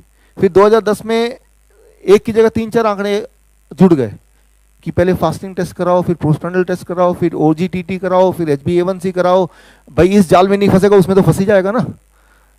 इतने टेस्ट करा दो, कहीं ना कहीं तो फंसेगा ही, और नहीं फंसेगा तो वो इतना थक जाएगा, बोलेगा दवा की बात करो, अब तो टेस्ट हो गए बहुत सारे, मान ही लेगा कि मैं तो डायबिटीज पेशेंट हूँ। आप देखते जाइए आज की तारीख में इतने सारे टेस्ट हो गए हैं, राइट। तो 2010 में 10 से लेके अभी 2018 आ गया। अभी डॉक्टर के पास जाएंगे तो वो HbA1c 5.6 होना चाहिए, या फास्टिंग 100 से ऊपर नीचे होना चाहिए, पोस्ट पैंडल 140 होना चाहिए। ये प्रेजेंट आंकड़े हैं, राइट, जिसे हम बोलते हैं प्री डायबिटीज, राइट। इसका मतलब ये है कि इससे कम है तो ठीक है, नहीं तो इससे ज्यादा है तो pre diabetes, right. So normally medical science में एक नई चीज आई है कि इंसान हेल्दी नहीं है, या तो डायबिटीज है तो दबा दो, या प्री डायबिटीज है, होने वाला है। प्री डायबिटीज का मतलब क्या है कि डायबिटीज होने वाला है। हाइपरटेंशन, प्री हाइपरटेंशन, हाइपरटेंशन तो दबा लो, प्री हाइपरटेंशन होने वाला तो भी दबा लो। यानी कि हेल्दी इंसान नहीं बचा, या तो बीमार हैं आप तो दबा लो, या बीमार होने वाले हैं तो भी दबा लो, right. So that is what is the truth. So अब ये जो आंकड़ा है, जो प्रेजेंट वाला आंकड़ा है, ये आंकड़ा कहां से आया? ये कभी आपने डॉक्टर से पूछा आपने कि आप जो बता रहे हैं आया कहां से? ये मेडिकल कॉलेज में, यहाँ नहीं, यहाँ तो नेचुरल मेडिकल कॉलेज है, कोई भी बड़े मेडिकल कॉलेज में इस तरह से एक सिखाने का लर्निंग पार्ट होता है कि आप पेशेंट को ऐसे देखो कि आपसे सवाल ना करे। वो इतना ऐसे घूर के देखें। आपने कभी किसी भी, आपने में से किसी ने भी किसी डॉक्टर से कभी सवाल पूछा? वो देखने का अंदाज ही ऐसा होगा कि आप सवाल ही नहीं पूछेंगे। You are not allowed to ask, right, कि आप यू हैव टू फॉलो, क्योंकि सवाल पूछेंगे तो जवाब तो है ही नहीं कोई। एक सवाल पूछ के देखिए, भाई ये आंकड़े जो हैं आए कहाँ से? पहली बात तो कोई पूछेगा नहीं, अगर पूछ ही लेंगे तो वो जवाब देंगे नहीं, और जवाब दे भी देंगे तो जवाब आएगा ADA, अमेरिकन डायबिटीज एसोसिएशन ने ये आंकड़े भेजे हैं हमें। तो हमारे यहाँ पे इंडियन मेडिकल एसोसिएशन है, वो जो फॉलो करता है अमेरिकन डायबिटीज एसोसिएशन को। अमेरिकन डायबिटीज एसोसिएशन से अगर पूछें कि आपको ये आंकड़े कहाँ से मिले कि इसके इस आंकड़े के जो ज़्यादा है नंबर उसको डायबिटीज़ बोलेंगे, उनको दवा देंगे, मेडिसिन उनको खाना पड़ेगा। आपको ये लग रहा होगा कि हज़ारों तरह के उन्होंने टेस्ट किए होंगे, हज़ारों साइंटिस्ट मिलके कई कई साल तक उन्होंने एक्सपेरिमेंट किए होंगे, मिलियंस ऑफ डॉलर खर्च किए होंगे, तब जाके आए। ट्रुथ ये है, वो उन्होंने उसका जवाब दिया अपने ही मेडिकल जर्नल में। ये जर्नल की कॉपी अगर आपको चाहिए तो मैं आपको मेल कर सकता हूँ, आपके फीडबैक फॉर्म में ईमेल आईडी दीजिए तो मैं मेल कर दूंगा आपको जर्नल की कॉपी। उनका जवाब था सिंपल भाषा में कि हमें ऐसा लगा कि ये आंकड़े इंसान के लिए ठीक होंगे, और अगर ये ठीक नहीं होते तो दोबारा बदल देंगे। सोचिए, आपने मान लिया भगवान का दिया हुआ एक नंबर, एक आंकड़ा, उसको लेके पकड़ के बैठ गए, उसके हिसाब से सारी जिंदगी बदल दी, दवाइयां खा रहे हैं। बट ट्रुथ ये है कि उनको ऐसा लगा। कोई एविडेंस नहीं है, there is no evidence to prove it, कि एविडेंस दिखाओ, प्रूफ दिखाओ, आपके जो ट्रायल्स है वो दिखाओ, नहीं है, नथिंग, राइट। सो मैं आपको छोटा सा एग्जांपल देखिए, इसको खत्म करते हैं फिर आते हैं सॉल्यूशन पे। एक एग्जांपल ताकि आप कन्विंस हो कि ये वाकई में ऐसा है। फास्टिंग ब्लड शुगर सुबह वाला और पोस्टप्रैंडियल ब्लड शुगर जो पूरे दिन में रहता है, कौन सा ज्यादा होता है नॉर्मली, पहला या दूसरा? ज्यादा दूसरा, फास्टिंग और पोस्टप्रैंडियल, राइट। तो ऐसा है कि फास्टिंग वाला होता है जो पूरे रात भर आपने कुछ खाना खाया नहीं और सुबह का आपने ब्लड शुगर लिया, that called fasting blood sugar. Expectedly, as per your knowledge, fasting should be less, isn't it? Expectedly. मेरे पास बहुत सारे पेशेंट आते हैं, डॉक्टर साहब रात को हमने चेक किया था ब्लड शुगर था 200 सोने से पहले, सुबह चेक किया तो वो 250। मैंने कहा आधी रात को कुछ खा लिया होगा भाई, तो बढ़ गया। नहीं डॉक्टर साहब मैं मजाक के मूड में नहीं हूँ, और ऐसा रोज होता है और मैं तो घबरा गया पूरी रात भर, क्या होता है कि सुबह शुगर बढ़ जाता है उल्टा, तो ये तो कोई बीमारी है। अब इसको जरा अंडरस्टैंड कीजिए कि रात भर आपने खाया नहीं तो ब्लड के अंदर शुगर है वही वाला है जो रात को आपने खाना लास्ट खाया होगा, वो शुगर सर्कुलेट कर रहा है। आप सो रहे हैं, काम नहीं कर रहे हैं, लेकिन आपकी बॉडी के सेल्स को अभी भी एनर्जी चाहिए, तो बॉडी के सेल्स जो ब्लड में रिमेनिंग शुगर है वो खींच के निकालती जा रही है, शुगर लेवल ब्लड में कम होता जा रहा है और आपकी रात बीतती जा रही है। तो सुबह जो expected sugar amount blood sugar है वो कम होना चाहिए कि ज़्यादा होना चाहिए? जबकि असलियत यह है कि हज़ारों लोगों का, करीब 55% पॉपुलेशन का, वर्ल्ड पॉपुलेशन, मतलब आधे ज़्यादा लोगों का सुबह वाली शुगर बढ़ी हुई आती है इन कंपैरिजन टू पिछले रात की जो शुगर थी। कारण ये कि रात भर में शुगर कम होती जा रही, कम होती जा रही, कम होती जा रही। करीब 4 बजे फॉर एग्जाम्पल ब्रेन देखता है कि शुगर काफ़ी कम हो गई, अब तो 50 तक पहुंच गई है, और कम होगा तो आप मर जाएंगे। तो ब्रेन तब लिवर को बोलता है कि भाई ऐसा करो, लिवर में स्टोर शुगर होता है, आपको पता है, कि थोड़ा शुगर उधार दे दो, ब्लड में डाल दो, ताकि जब आप उठें तो आप एनर्जेटिक फील करें, और जब तक आपने ब्रेकफास्ट ना किया हो तब तक उस शुगर से आपका बॉडी काम कर पाए। इसे कहते हैं डॉन फिनोमिना। डॉन फिनोमिना कोई बीमारी का नाम नहीं है, it is not a name of any disease, right. Dawn phenomena मतलब ब्रेन ने डिसाइड किया कि आपके उठने से 1 घंटे पहले वो लिवर से बोल के कुछ शुगर ब्लड में डालेगा, ताकि जब आप उठें आप एनर्जेटिक फील करें, ना कि एग्जॉस्टिव फील करें। तो ये ब्रेन ने हेल्प किया, आपकी बॉडी ने आपको हेल्प किया आपके दिनचर्या को ठीक से करने में। तो ये कोई बीमारी नहीं है, लेकिन इसी को हम बीमारी मान लें और दवा लेने लगे तो ये एक डिजास्टर है, राइट। तो यानी कि एक ड्राइवर गाड़ी चला रहा है जो कि एक्सपर्ट ड्राइवर है, आप पीछे पैसेंजर हैं, आपको कुछ पता ही नहीं है, अचानक आप ड्राइवर का गला पकड़ लेते, ला मैं थोड़ा स्टीयरिंग मैं भी चला लूँ, राइट। तो वो गाड़ी का क्या होगा आप जानते ही हैं, राइट। तो लेकिन पूरे रात भर का जो ब्लड शुगर है उसका क्या फ्लो क्या है, ये कैसे पता चलेगा? उसके लिए मैं एक्सपेरिमेंट कर सकता हूँ। मेरे पास एक टूल है, ये मैं, जय जी आप आएंगे स्टेज पे? आप इंसुलिन डिपेंडेंट हैं ऐसा मुझे आपने भी बताया और डॉक्टर गुलाब ने भी बताया। ये मेरे पास एक टूल है, इसको मैं आपके बॉडी में अभी लगा दूंगा, राइट। और लगाने के बाद ये क्या करेगा, मेरे पास एक मॉनिटर भी है, ये मॉनिटर को ये इससे कनेक्टेड है, पूरे रात भर में आपका जो ब्लड शुगर रहेगा एक एक पल का वो इसमें आता जाएगा। और कल जब आप मिलेंगे तो इसमें हम आपके जया जी का पूरे 24 घंटे का जो ब्लड शुगर रिपोर्ट है वो घड़ी घड़ी का इसमें आ जाएगा, एक एक सेकंड का इसमें आ जाएगा, उसका फ्लो आ जाएगा। तो जब आप देखेंगे तो आप हैरान होंगे कि ब्लड शुगर कैसे फ्लो करता है, राइट। अगर आप एक ड्रॉप लेके ब्लड शुगर देखते हैं, वो ब्लड शुगर आपकी बॉडी का नहीं है, उस ड्रॉप का ब्लड शुगर है, अंडरस्टैंड कीजिए। और वो एक ड्रॉप ये तय नहीं कर सकता आपके बॉडी के लिए क्या कौन सी मेडिसिन या क्या हेल्थ क्या होगी, वो ड्रॉप नहीं तय कर सकता। पूरे दिन भर का ब्लड शुगर का जो फ्लो है, इसको ऊपर कैसे करेंगे, ऊपर कर लेंगे, कर लीजिए, चेयर दीजिए यहाँ पे। सो एक चेयर ले बैठ जाइए।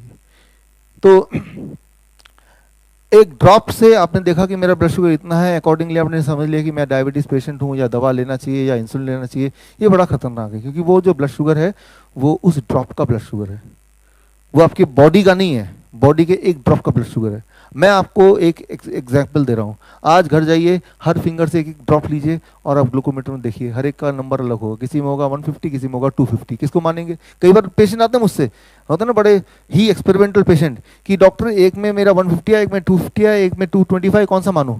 मैंने जो अच्छा लगे वो मान लो जिसमें आपको खुशी मिल रही है वो मान लो आप।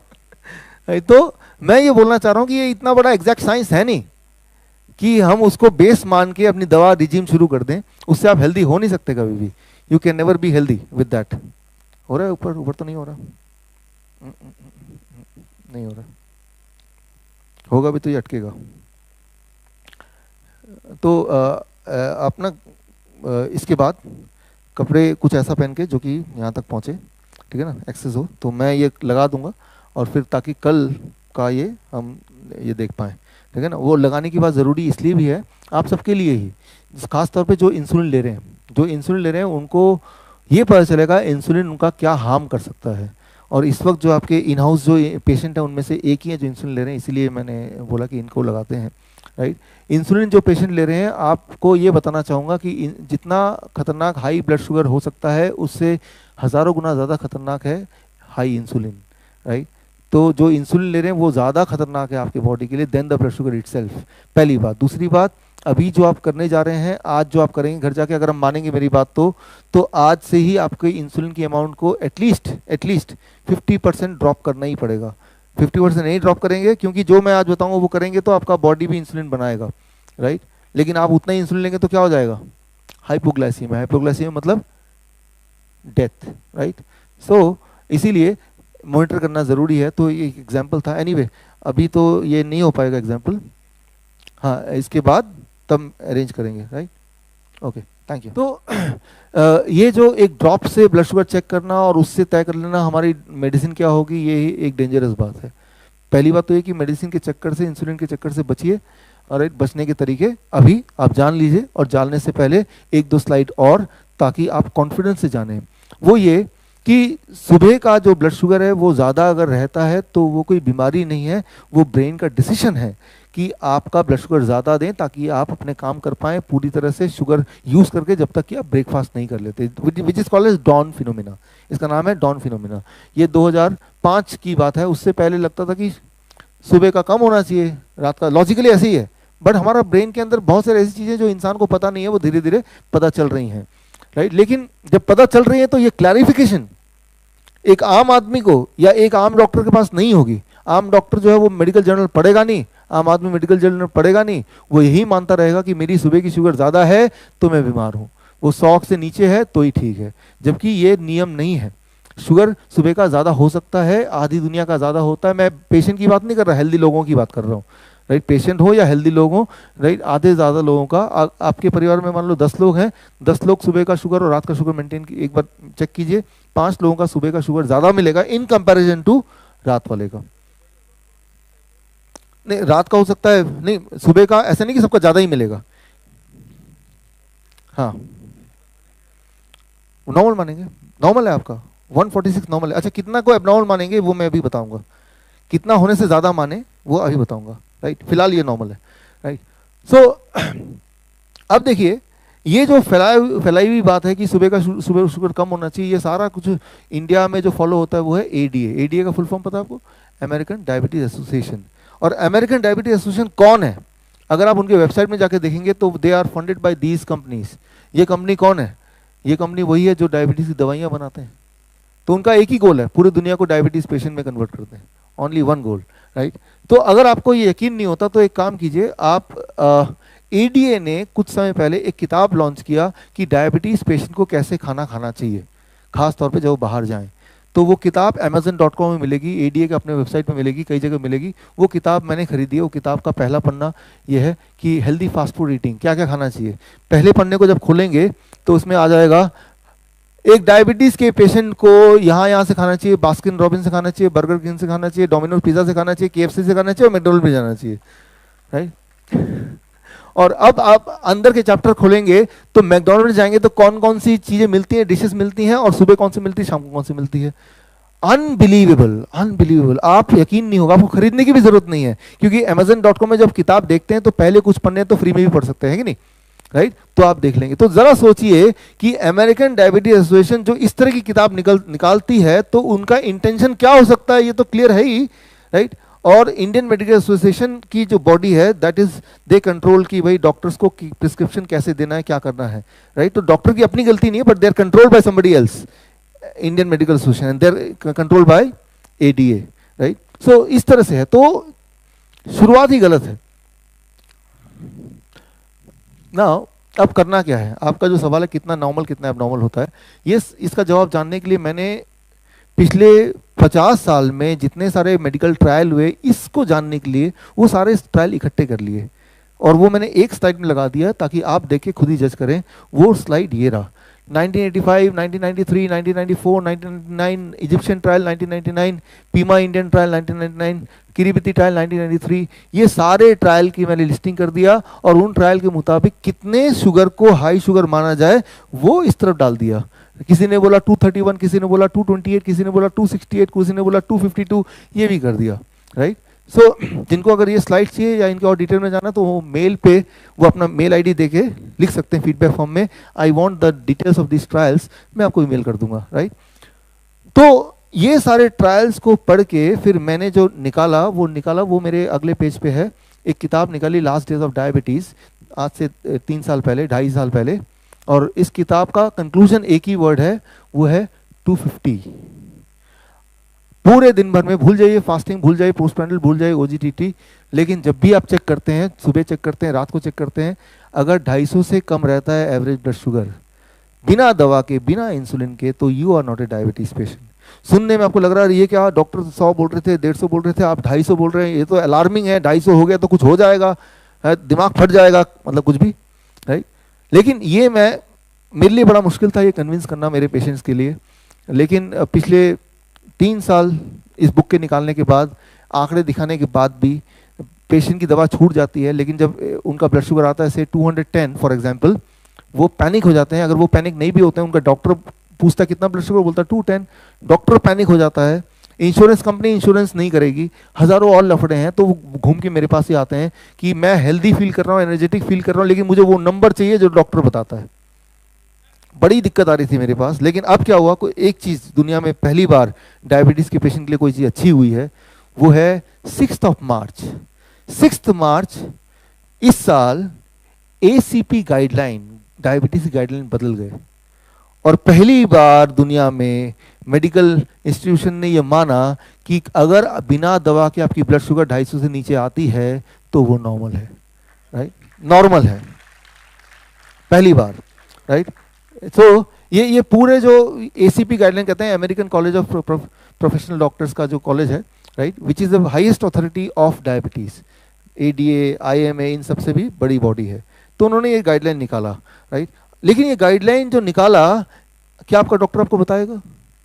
अगर बताए तो क्या होगा, 70% जो पेशेंट है जो दवा ले रहे थे उनकी दवा एक ही दिन में बंद हो जाएगी, because the guideline are changed. तो ये गाइडलाइन आया, ये अखबार में भी एक बार आया, लेकिन इसकी इंप्लीमेंटेशन नहीं हुई। मार्च की बात है, टुडे इज जून, राइट। सो 6 मार्च की बात है, आज 21 जून हो गया, ये इंप्लीमेंट नहीं हो रहा, क्योंकि इंप्लीमेंट होते ही 70% दवाइयां जो बिक रही थी वो बिकनी बंद हो जाएंगी, बिकॉज 70% पेशेंट जो सो कॉल्ड पेशेंट, वो पेशेंट रहेंगे ही नहीं।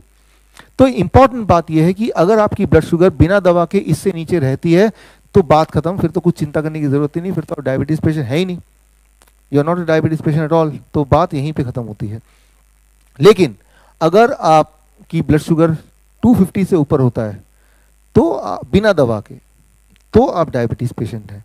तो उसको हाई शुगर मान सकते हैं। और ऐसा अगर लगातार रहेगा कुछ सालों तक, कुछ महीनों तक, तो आपको हार्ट की प्रॉब्लम, किडनी की प्रॉब्लम एक दो दिन में नहीं होता है, दो चार दिन में नहीं होगा, लेकिन लगातार रहेगा और महीनों महीनों रहेगा, तो जाके हार्ट की प्रॉब्लम हो सकती है, किडनी की प्रॉब्लम हो सकती है, और आंखों की प्रॉब्लम हो सकती है, एम्पुटेशन का रिस्क हो सकता है। Then you are a truly a diabetes patient. Clear है? तो यानी कि बिना कोई दवा लिए टेस्ट करना है, और अगर 250 से नीचे है तो कुछ करने की जरूरत नहीं है, आप पहले से ही ठीक है। और 250 से ऊपर है तो क्या करें? तो दवाई लें क्या? तब भी दवा नहीं लेनी है, क्योंकि दवा लेने से इन शॉर्ट आपको क्या होता है कि नंबर रीडिंग दिखा देती है, लेकिन वो शुगर कहाँ चला गया? दवा लिया, शुगर तो था ना बॉडी में, वो अचानक कहाँ गायब हो गया? कहीं छुप गया, राइट? कहीं गायब हो गया। दवा उसको खा जाती है, क्या करती है? सोचा कभी आपने? रीडिंग आ रही है 250, आपने दवा खाई, रीडिंग आया 150, वो 100, वो शुगर कहाँ गया? वो बॉडी के अंदर ही है ना, राइट? बॉडी के अंदर बस उसके उठा के, यहां से उठा के उसने क्या किया? दवा ने एक जगह से उठाया, उसको एक और जगह ठूस दिया। कैसे? मैं आपको सिंपल भाषा में समझाता हूं कि उसको उठाया और किडनी के कोने में डाल दिया, और वो इकट्ठा होता गया, that will become kidney stone. क्या आप किडनी स्टोन चाहते थे? नहीं, राइट? फॉर एग्जाम्पल पायग्लिटाजोन, जो इस वक्त इंडिया में 30 लाख लोग ले रहे हैं, पायग्लिटाजोन 1999 में दवा आई थी, टॉप 10 दवा में आती है वर्ल्ड में, बिकने में, राइट? हेल्थ के में नहीं, बिकने में, राइट? और ये दवा लेने से ही क्या करती है? शुगर को उठाती है, एक कोने में डाल देती है, ब्लैडर में इकट्ठा करते रहती है। फिर क्या हो जाता है? 4 साल, 5 साल, 6 साल में ब्लैडर कैंसर। शुगर तो उसका नॉर्मल आ रहा है, लेकिन ब्लैडर कैंसर हो गया। क्या आप यही चाह रहे थे क्या? ये तो नहीं चाह रहे थे ना। तो जब भी कोई दवा आप लेते हैं डायबिटीज की, शुगर नॉर्मल दिखाता है, तो मानिए शुगर कहीं गायब हो गया क्या? ब्लड से गायब हो गया, तभी रीडिंग कम आ रही है, लेकिन बॉडी में कहीं ना कहीं वो इकट्ठा कर रहा है, आइदर स्टोन बना के, या ट्यूमर बना के, या कैंसर बना के, या फिर वो आर्टरीज के अंदर वो उसको लॉक कर दे रहा है, जिससे वो क्लॉटिंग होगी, and that itself will cause high blood pressure, right? तो याद रखिए, जब भी दवा खाते हैं रीडिंग कम आती है, तो या इतना समझ आ गया कि ब्लड में शायद शुगर थोड़ा कम है, लेकिन वो शुगर कहीं हाइड कर दिया, थ्रो कर दिया, छुपा दिया, राइट? और जहां भी छुपाएंगे वो बॉडी में कोई ना कोई जगह है। फॉर एग्जांपल काफी सारे लोगों का क्या होता है कि उनका शुगर नॉर्मल आने लगता है, लेकिन वो शुगर ये जहां पे जॉइंट्स हैं, जॉइंट्स के बीच में जो जगह है, यहाँ पे छुपा दिया, तो जॉइंट की प्रॉब्लम होती है, अर्थराइटिस, पेनक्रियाटिस, ओटाइटिस, हजारों तरह की इन्फ्लेमेटरी डिजीज होने लगती है। तो ये तो नहीं चाहते थे इन एक्सचेंज कि डायबिटीज के बदले में कुछ और ले लो, right? That's what you didn't expect. तो कोई भी डायबिटीज की दवा सिर्फ एक ही काम करती है, शुगर को ब्लड से उठा के कहीं और हाइड कर देती है, जिससे आप डायबिटीज की बीमार कहें ना कहें, लेकिन ये श्योर है कि you will quickly suffer from some other element, right? फिर जब आपको अर्थराइटिस हो जाएगा, या जब आपके जॉइंट पेन होने लगेगा, जब आपको ब्लड प्रेशर बढ़ेगा, आपको तकलीफ दिखाई देगी, आप डॉक्टर के पास जाएंगे, डॉक्टर कभी भी ये नहीं बताएगा कि ये तो डायबिटीज की दवा की वजह से था, वो उस चीज की भी एक दवा और भी आपको दे देगा, right? So try to understand this कि डायबिटीज की दवा सिर्फ एक नंबर को घटाती है, बीमारी को नहीं घटाती, शुगर को बॉडी से बाहर नहीं थ्रो करती, शुगर बॉडी के अंदर ही होता है वो वाला, राइट? और वो शुगर बॉडी के अंदर है, वो ब्लड में है या हार्ट में है या किडनी में है, वो एक ही काम करेगा, आपको बीमार करेगा, राइट? सो इस बात को हमें अंडरस्टैंड करना होगा पूरी तरह से। वो बात, सोल्यूशन क्या है कि अगर शुगर बॉडी से किसी तरह से उतना अमाउंट ऑफ शुगर बाहर थ्रो हो जाए, दैट इज द सोल्यूशन, वो सोल्यूशन है। अच्छा, तो वो कैसे करेंगे, इस पे आते हैं अब। आज घर जाके क्या करना है, वो क्या करना है, ये सबसे इंपॉर्टेंट बात है, राइट? सो नॉर्मल 250 से नीचे आ रहा है तो नॉर्मल है, और ये अब मैं नहीं बोल रहा हूँ, ये गाइडलाइन बोल रही हैं, तो आपके लिए और कन्वीनियंट हो गया, आपको इसे एक्सेप्ट करना और आसान हो गया, क्योंकि अब तो ऑफिशियल हो गया पूरी दुनिया में कि इससे नीचे आए तो नॉर्मल है, राइट? ये ऑफिशियल हो गया, ACP guideline, and that is 6 March 2018, right? ये ACP गाइडलाइन है, आप गूगल में सर्च कर सकते हैं, या फिर आप फीडबैक फॉर्म में नोट कर दीजिए, मुझे ACP गाइडलाइन भेजें, मेरी टीम आपको आपकी ईमेल आईडी पे पूरी गाइडलाइन, कई पेजेस की है, वो आपको मेल कर देगी, उसका लिंक दे देगी, आप देख सकते हैं उसको, राइट? सो करना क्या है, once you go back home, right? तो उस पर आते हैं। देखिए, ये मैंने जिक्र किया था, इसको हटाना पड़ेगा, अंडमान निकोबार का एक सीन है छोटा सा, इसका मैंने आपको जिक्र किया था। अंडमान निकोबार, वो यहाँ पे जो लोग रहते हैं उनको क्या क्या बोलते हैं, डू यू रिमेंबर? जारावास। तो they are protected, government of India ने कुछ ऐसा कर लिया कि वो बाहर ना आ सके और मॉडर्न मैन अंदर ना जा सके, उनको आइसोलेशन में रखा गया है। That is what is done till now. लेकिन अबाउट 3 इयर्स बैक मुझे मौका मिला वहाँ जाने का, वहाँ के जो डॉक्टर हैं, डॉक्टर RC कर, उनसे मिलने का, जो कि वहाँ पे 20 साल से वहीं पे उनके साथ ही रहते हैं। ऑफिशियली गवर्नमेंट ने उनको अपॉइंट किया है, अब वो उनके घुल मिल गए हैं, उनके साथ ही वो रहते हैं। तो मैंने उनसे पूछा कि क्या इनको कभी डायबिटीज़ होता है, तो बताया कि कभी डायबिटीज़ देखा नहीं गया, हार्ट डिजीज़ नहीं देखा गया, सिर्फ जब वो पेड़ में चढ़ते हैं और वहाँ से गिरते हैं या जंगली जानवर से झगड़ा लड़ाई होती है या अटैक करते हैं तब वो इंजर्ड हो जाते हैं। इंजर्ड होते वक्त तब मैं अपनी सेवा देता हूँ उनको थोड़ा सपोर्ट करने के लिए, और तब मुझे मौका मिलता है उनका ब्लड प्रेशर, ब्लड शुगर, ये सब चेक करने का। और उनको कभी भी कोई बीमारी होती नहीं है, सिर्फ इंजरी होती है कभी कभी, जिससे कभी डेथ भी हो सकती है। That is the separate story, right. तो ये इंडियंस हैं, जैसे हम भारतीय, ये भी भारत के नागरिक हैं, राइट। उतने ही इनके राइट्स हैं, वोटिंग राइट, जितने हमारे हैं। फर्क सिर्फ इतना है कि इनमें हार्ट डिजीज़ 0%, इनमें डायबिटीज़ 0%, इनमें ब्लड प्रेशर की दवा 0%, राइट। तो ये तो हुई एक तरह के लोग। कुछ साल पहले मुझे मौका मिला एक और जगह जाने का, दुनिया में सबसे ज़्यादा डायबिटीज़ पॉपुलेशन, वो है Kuwait. The most number of diabetes patient, most percentage of diabetes patient, right. So India में है करीब 10% लोग, और वहाँ है करीब 21%। तो most percentage of diabetes population, that is Kuwait. सबसे अमीर देश भी है रेजिडेंट वाइज, और सबसे डायबिटिक भी है। तो मुझे मौका मिला दोनों पॉपुलेशन को कंपेयर करने का। सबसे ज़्यादा हेल्दी जारावास, सबसे ज़्यादा बीमार कुवैत ही। तो उनको स्टडी किया मैंने, कुवैत मेडिकल एसोसिएशन से थोड़ा सपोर्ट मिला, and I came to the, ये जारावास की दिखने में दे आदिवासी।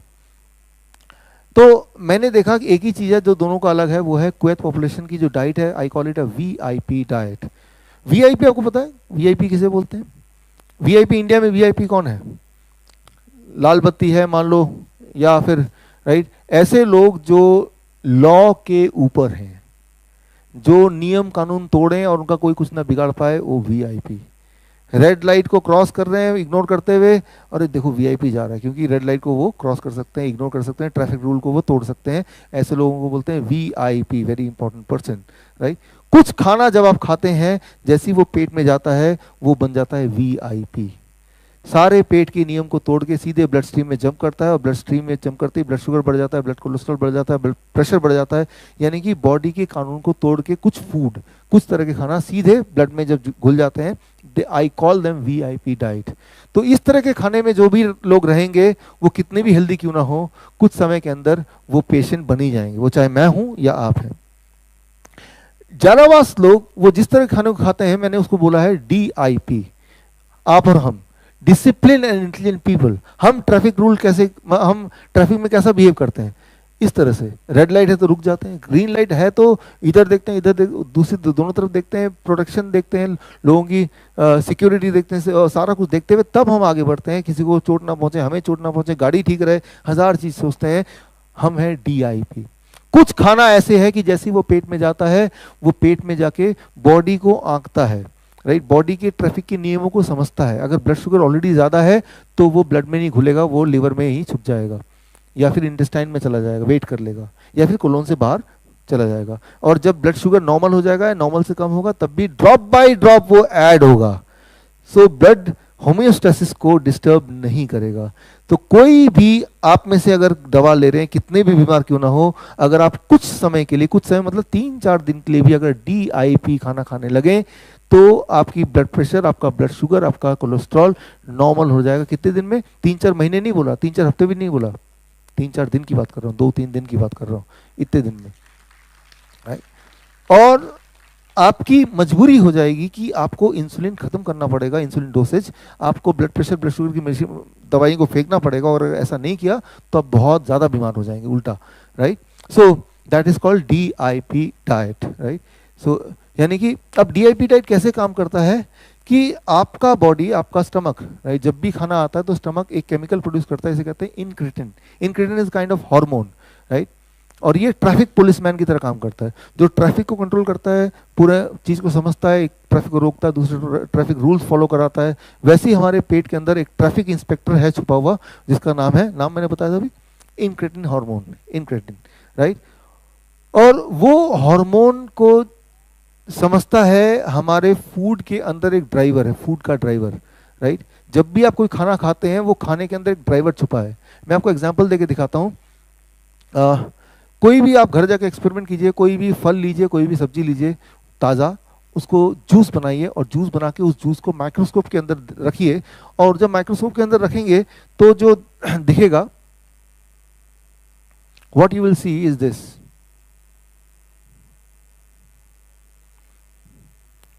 ये आप देख रहे हैं, कोई भी फ्रूट जूस, वेजिटेबल जूस को अगर आप लेके माइक्रोस्कोप के अंदर डालेंगे तो ये दिखेगा। ये लिविंग है, नॉन लिविंग है? लिविंग है। ये जो चमकता हुआ देख रहे हैं ना, इसे कहते हैं लाइव एंजाइम्स, राइट। ये है आपके फूड का ड्राइवर। और ये लाइव एंजाइम क्या करती है, जब ये जाती है तो जो इंक्रिटिन है, पुलिस ट्रैफिक पुलिसमैन, उसके सिग्नल को ये समझती है कि फूड को आगे बढ़ना है, ब्लड में घुलना है, लिवर में छुपना है, कोलोन में जाना है। तो वो जो डिसीजन मेकिंग है कि फूड का अगला कदम क्या होने वाला है क्या होना चाहिए, बॉडी को कहाँ जरूरत है, कितनी जरूरत है भी कि नहीं, ये डिसाइड करने वाला डिसाइडिंग फैक्टर कौन है? ये इंक्रिटिन को समझने वाला, that is this live enzyme. अब क्या कीजिए, कोई भी पैक्ड बोतल ले लीजिए, पैक्ड जूस, राइट, कोई भी पैक्ड जूस लीजिए, राइट, ट्रॉपिकाना एक्सेट्रा, उसको माइक्रोस्कोप के अंदर डालिए, तो क्या आपको लगता है ये लाइव एंजाइम दिखेंगे? Of course not. उसमें न्यूट्रिशन बहुत होगा, राइट, उसमें कैल्शियम भी होगा, उसमें विटामिन सी भी होगा, सारा कुछ होगा, लेकिन लाइव एंजाइम नहीं है। यूं मानिए आपके पास एक बहुत बड़ी अच्छी गाड़ी है लेकिन ड्राइवर ही नहीं उसमें। आपने स्टार्ट कर दिया और एक्सीलेटर के ऊपर एक ईंट लगा दिया, तो गाड़ी कितनी भी अच्छी महंगी क्यों ना हो, क्या होने वाला है? यानी कि गाड़ी के अंदर एक ड्राइवर का जो महत्व है, वही खाने के अंदर ड्राइवर का महत्व है। तो हम क्या करते हैं, इंसान क्या करता है, खाने को लेता है, उसको ड्राइवर को पहले मारता है, उसको जला के, भुना के, उसको पका के, ये देखता है कि ड्राइवर, एक एक ड्राइवर मर जाना चाहिए इसके अंदर। तो अब आपके, जब आप किसी खाने को कुक करते हैं तो, या उसको प्रोसेस करते हैं, तो उसके न्यूट्रिशन लगभग मान लो सेम भी रहता है, कैल्शियम भी उतना है, न्यूट्रिशन भी उतना है, कार्बोहाइड्रेट भी उतना है, लेकिन ड्राइवर ही नहीं है, राइट। तो बिना ड्राइवर की गाड़ी जितना खतरनाक हो सकता है रास्ते, रोड पे, बिना ड्राइवर का फूड उतना ही खतरनाक हो सकता है आपके बॉडी के अंदर के रास्ते के लिए, राइट। सो आपको ये देखना है कि जब भी मैं खाना खा रहा हूं तो क्या इसमें ड्राइवर है। अगर तो ड्राइवर है तो ब्लड शुगर कितना होगा, ब्लड प्रेशर कितना होगा, ये चिंता करने की जरूरत नहीं है। और अगर ड्राइवर नहीं है तो कितना भी चिंता कर लें, कुछ होने वाला नहीं है, राइट। तो सिंपली इतनी बात समझनी है। तो अब थैंक यू फ्रेंड। तो ये समझना है कि वीआईपी खाना कौन सा है, डीआईपी खाना कौन सा है, राइट। सिर्फ वो खाना जिसमें ड्राइवर है वो है डीआईपी, और वो खाना जिसमें ड्राइवर नहीं है वो है वीआईपी, राइट। बिना ड्राइवर वाला गाड़ी कैसे चलेगा? वीआईपी की तरह ट्रैफिक रूल को फॉलो नहीं करेगा, सीधे भागेगा, राइट। तो इसको समझिए, वो सिर्फ दो तरह के खाना हो सकता है। आपके दिमाग को आराम से ये बात समझ आ जाएगी। दो तरह के खाना इस दुनिया में जिसे हम बोल सकते हैं वीआईपी डाइट। एक तो है एनिमल फूड। एनिमल फूड जब मैं बोलता हूं तो एनिमल फूड का मतलब सिर्फ मीट, मछली, अंडा नहीं है। कोई भी चीज जो एनिमल से आती है, जानवरों से आती है, जैसे दूध, दही, लस्सी, मक्खन, घी, पनीर, छाछ, राइट, वो भी एनिमल फूड है। जब भी किसी आयुर्वेदिक मेडिकल कॉलेज में लेक्चर होता है, यहाँ तक तो लेक्चर सब ठीक लगता है, जैसे यहाँ तक दूध वाली बात आ जाती है, डॉक्टर साहब ये बाकी पार्ट कल कभी और कर लेंगे, राइट। यहाँ पे कॉन्ट्रडिक्शन होता है, राइट। लेकिन असलियत ये है कि animal food, any animal food that is A V, मैं ये नहीं बोल रहा हूँ पॉइजन है, मैं ये नहीं बोल रहा हूँ दूध पॉइजन है, मैं बोल रहा हूँ वीआईपी डाइट है।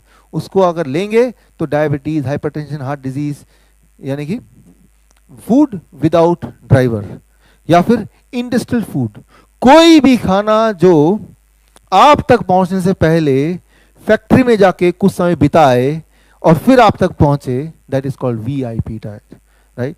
तो खाना फैक्ट्री में रुक के आया है तो वो आपके लिए नहीं बना है, right. That is a VIP. वो खाएंगे तो मर नहीं जाएंगे, लेकिन वो खाएंगे तो वो वीआईपी की तरह काम करेगा बॉडी में। कुछ दिन तक खाते रहेंगे तो कभी कभी फिर जाके आपका ब्लड शुगर हाई होने लगेगा, या फिर तकलीफ होने लगेगी, ब्लॉकेज होने लगेंगे, सिस्ट बनने लगेंगे, ट्यूमर होने लगेगा। दो तरह के खाने को आप बोल सकते हैं DIP, fruits and vegetable in raw form. जब इसको खाएंगे तो जितनी सारी प्रॉब्लम, किसी को ट्यूमर है तो ट्यूमर कम होने लगेगा, किसी को स्टोन है तो स्टोन डिजॉल्व होने लगेगा, राइट।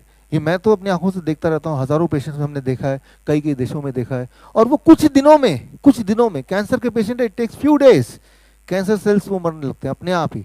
इतना अमेजिंगली। और ये सारी चीज़ें कोई नई बात नहीं है, ये मेडिकल जर्नल में ऑलरेडी है, लेकिन वो जर्नल की जो लिखी हुई चीज़ें हैं वो आप तक पहुंचाने के लिए कोई फार्मास्यूटिकल कंपनी तो नहीं को स्पॉन्सर करेगा उसको, इसीलिए वो आप तक नहीं पहुंचती है, राइट। सो ये दो चीज़ें हैं जो DIP डाइट है, ये दो चीज़ें हैं जो VIP डाइट है।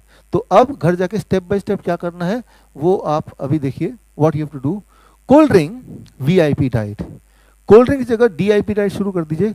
कोकोनट वाटर, नारियल पानी, दुनिया का भगवान का बनाया हुआ सबसे बढ़िया मिनरल वाटर, राइट। वो हमने कौन सी चीज को बढ़ाना है ब्लड प्रेशर के लिए? Potassium, highest quantity of potassium. Kidney patient मेरे पास आते हैं कि डॉक्टर ने मना किया कोकोनट वाटर लेने के लिए, लिख के दिया है, वो मना किया, कहीं ऐसा ना हो कि पेशेंट ठीक हो जाए।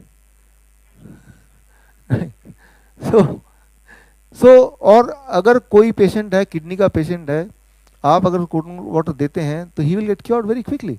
हमारे पास तो ऐसे हजारों पेशेंट्स हैं। तो coconut water, cold drink is a VIP diet. एक एग्जांपल दे रहा हूं आपको समझाने के लिए, 2-4 वॉलंटियर्स स्टेज पे आ जाएं। I need 2-3 volunteers to be on the stage. ये कुछ हैं जो आप या यहाँ से भी ऑडियंस आ सकती है, ये लेके आप इसको लेके थोड़ा देखिए, बांटिए अपने आप।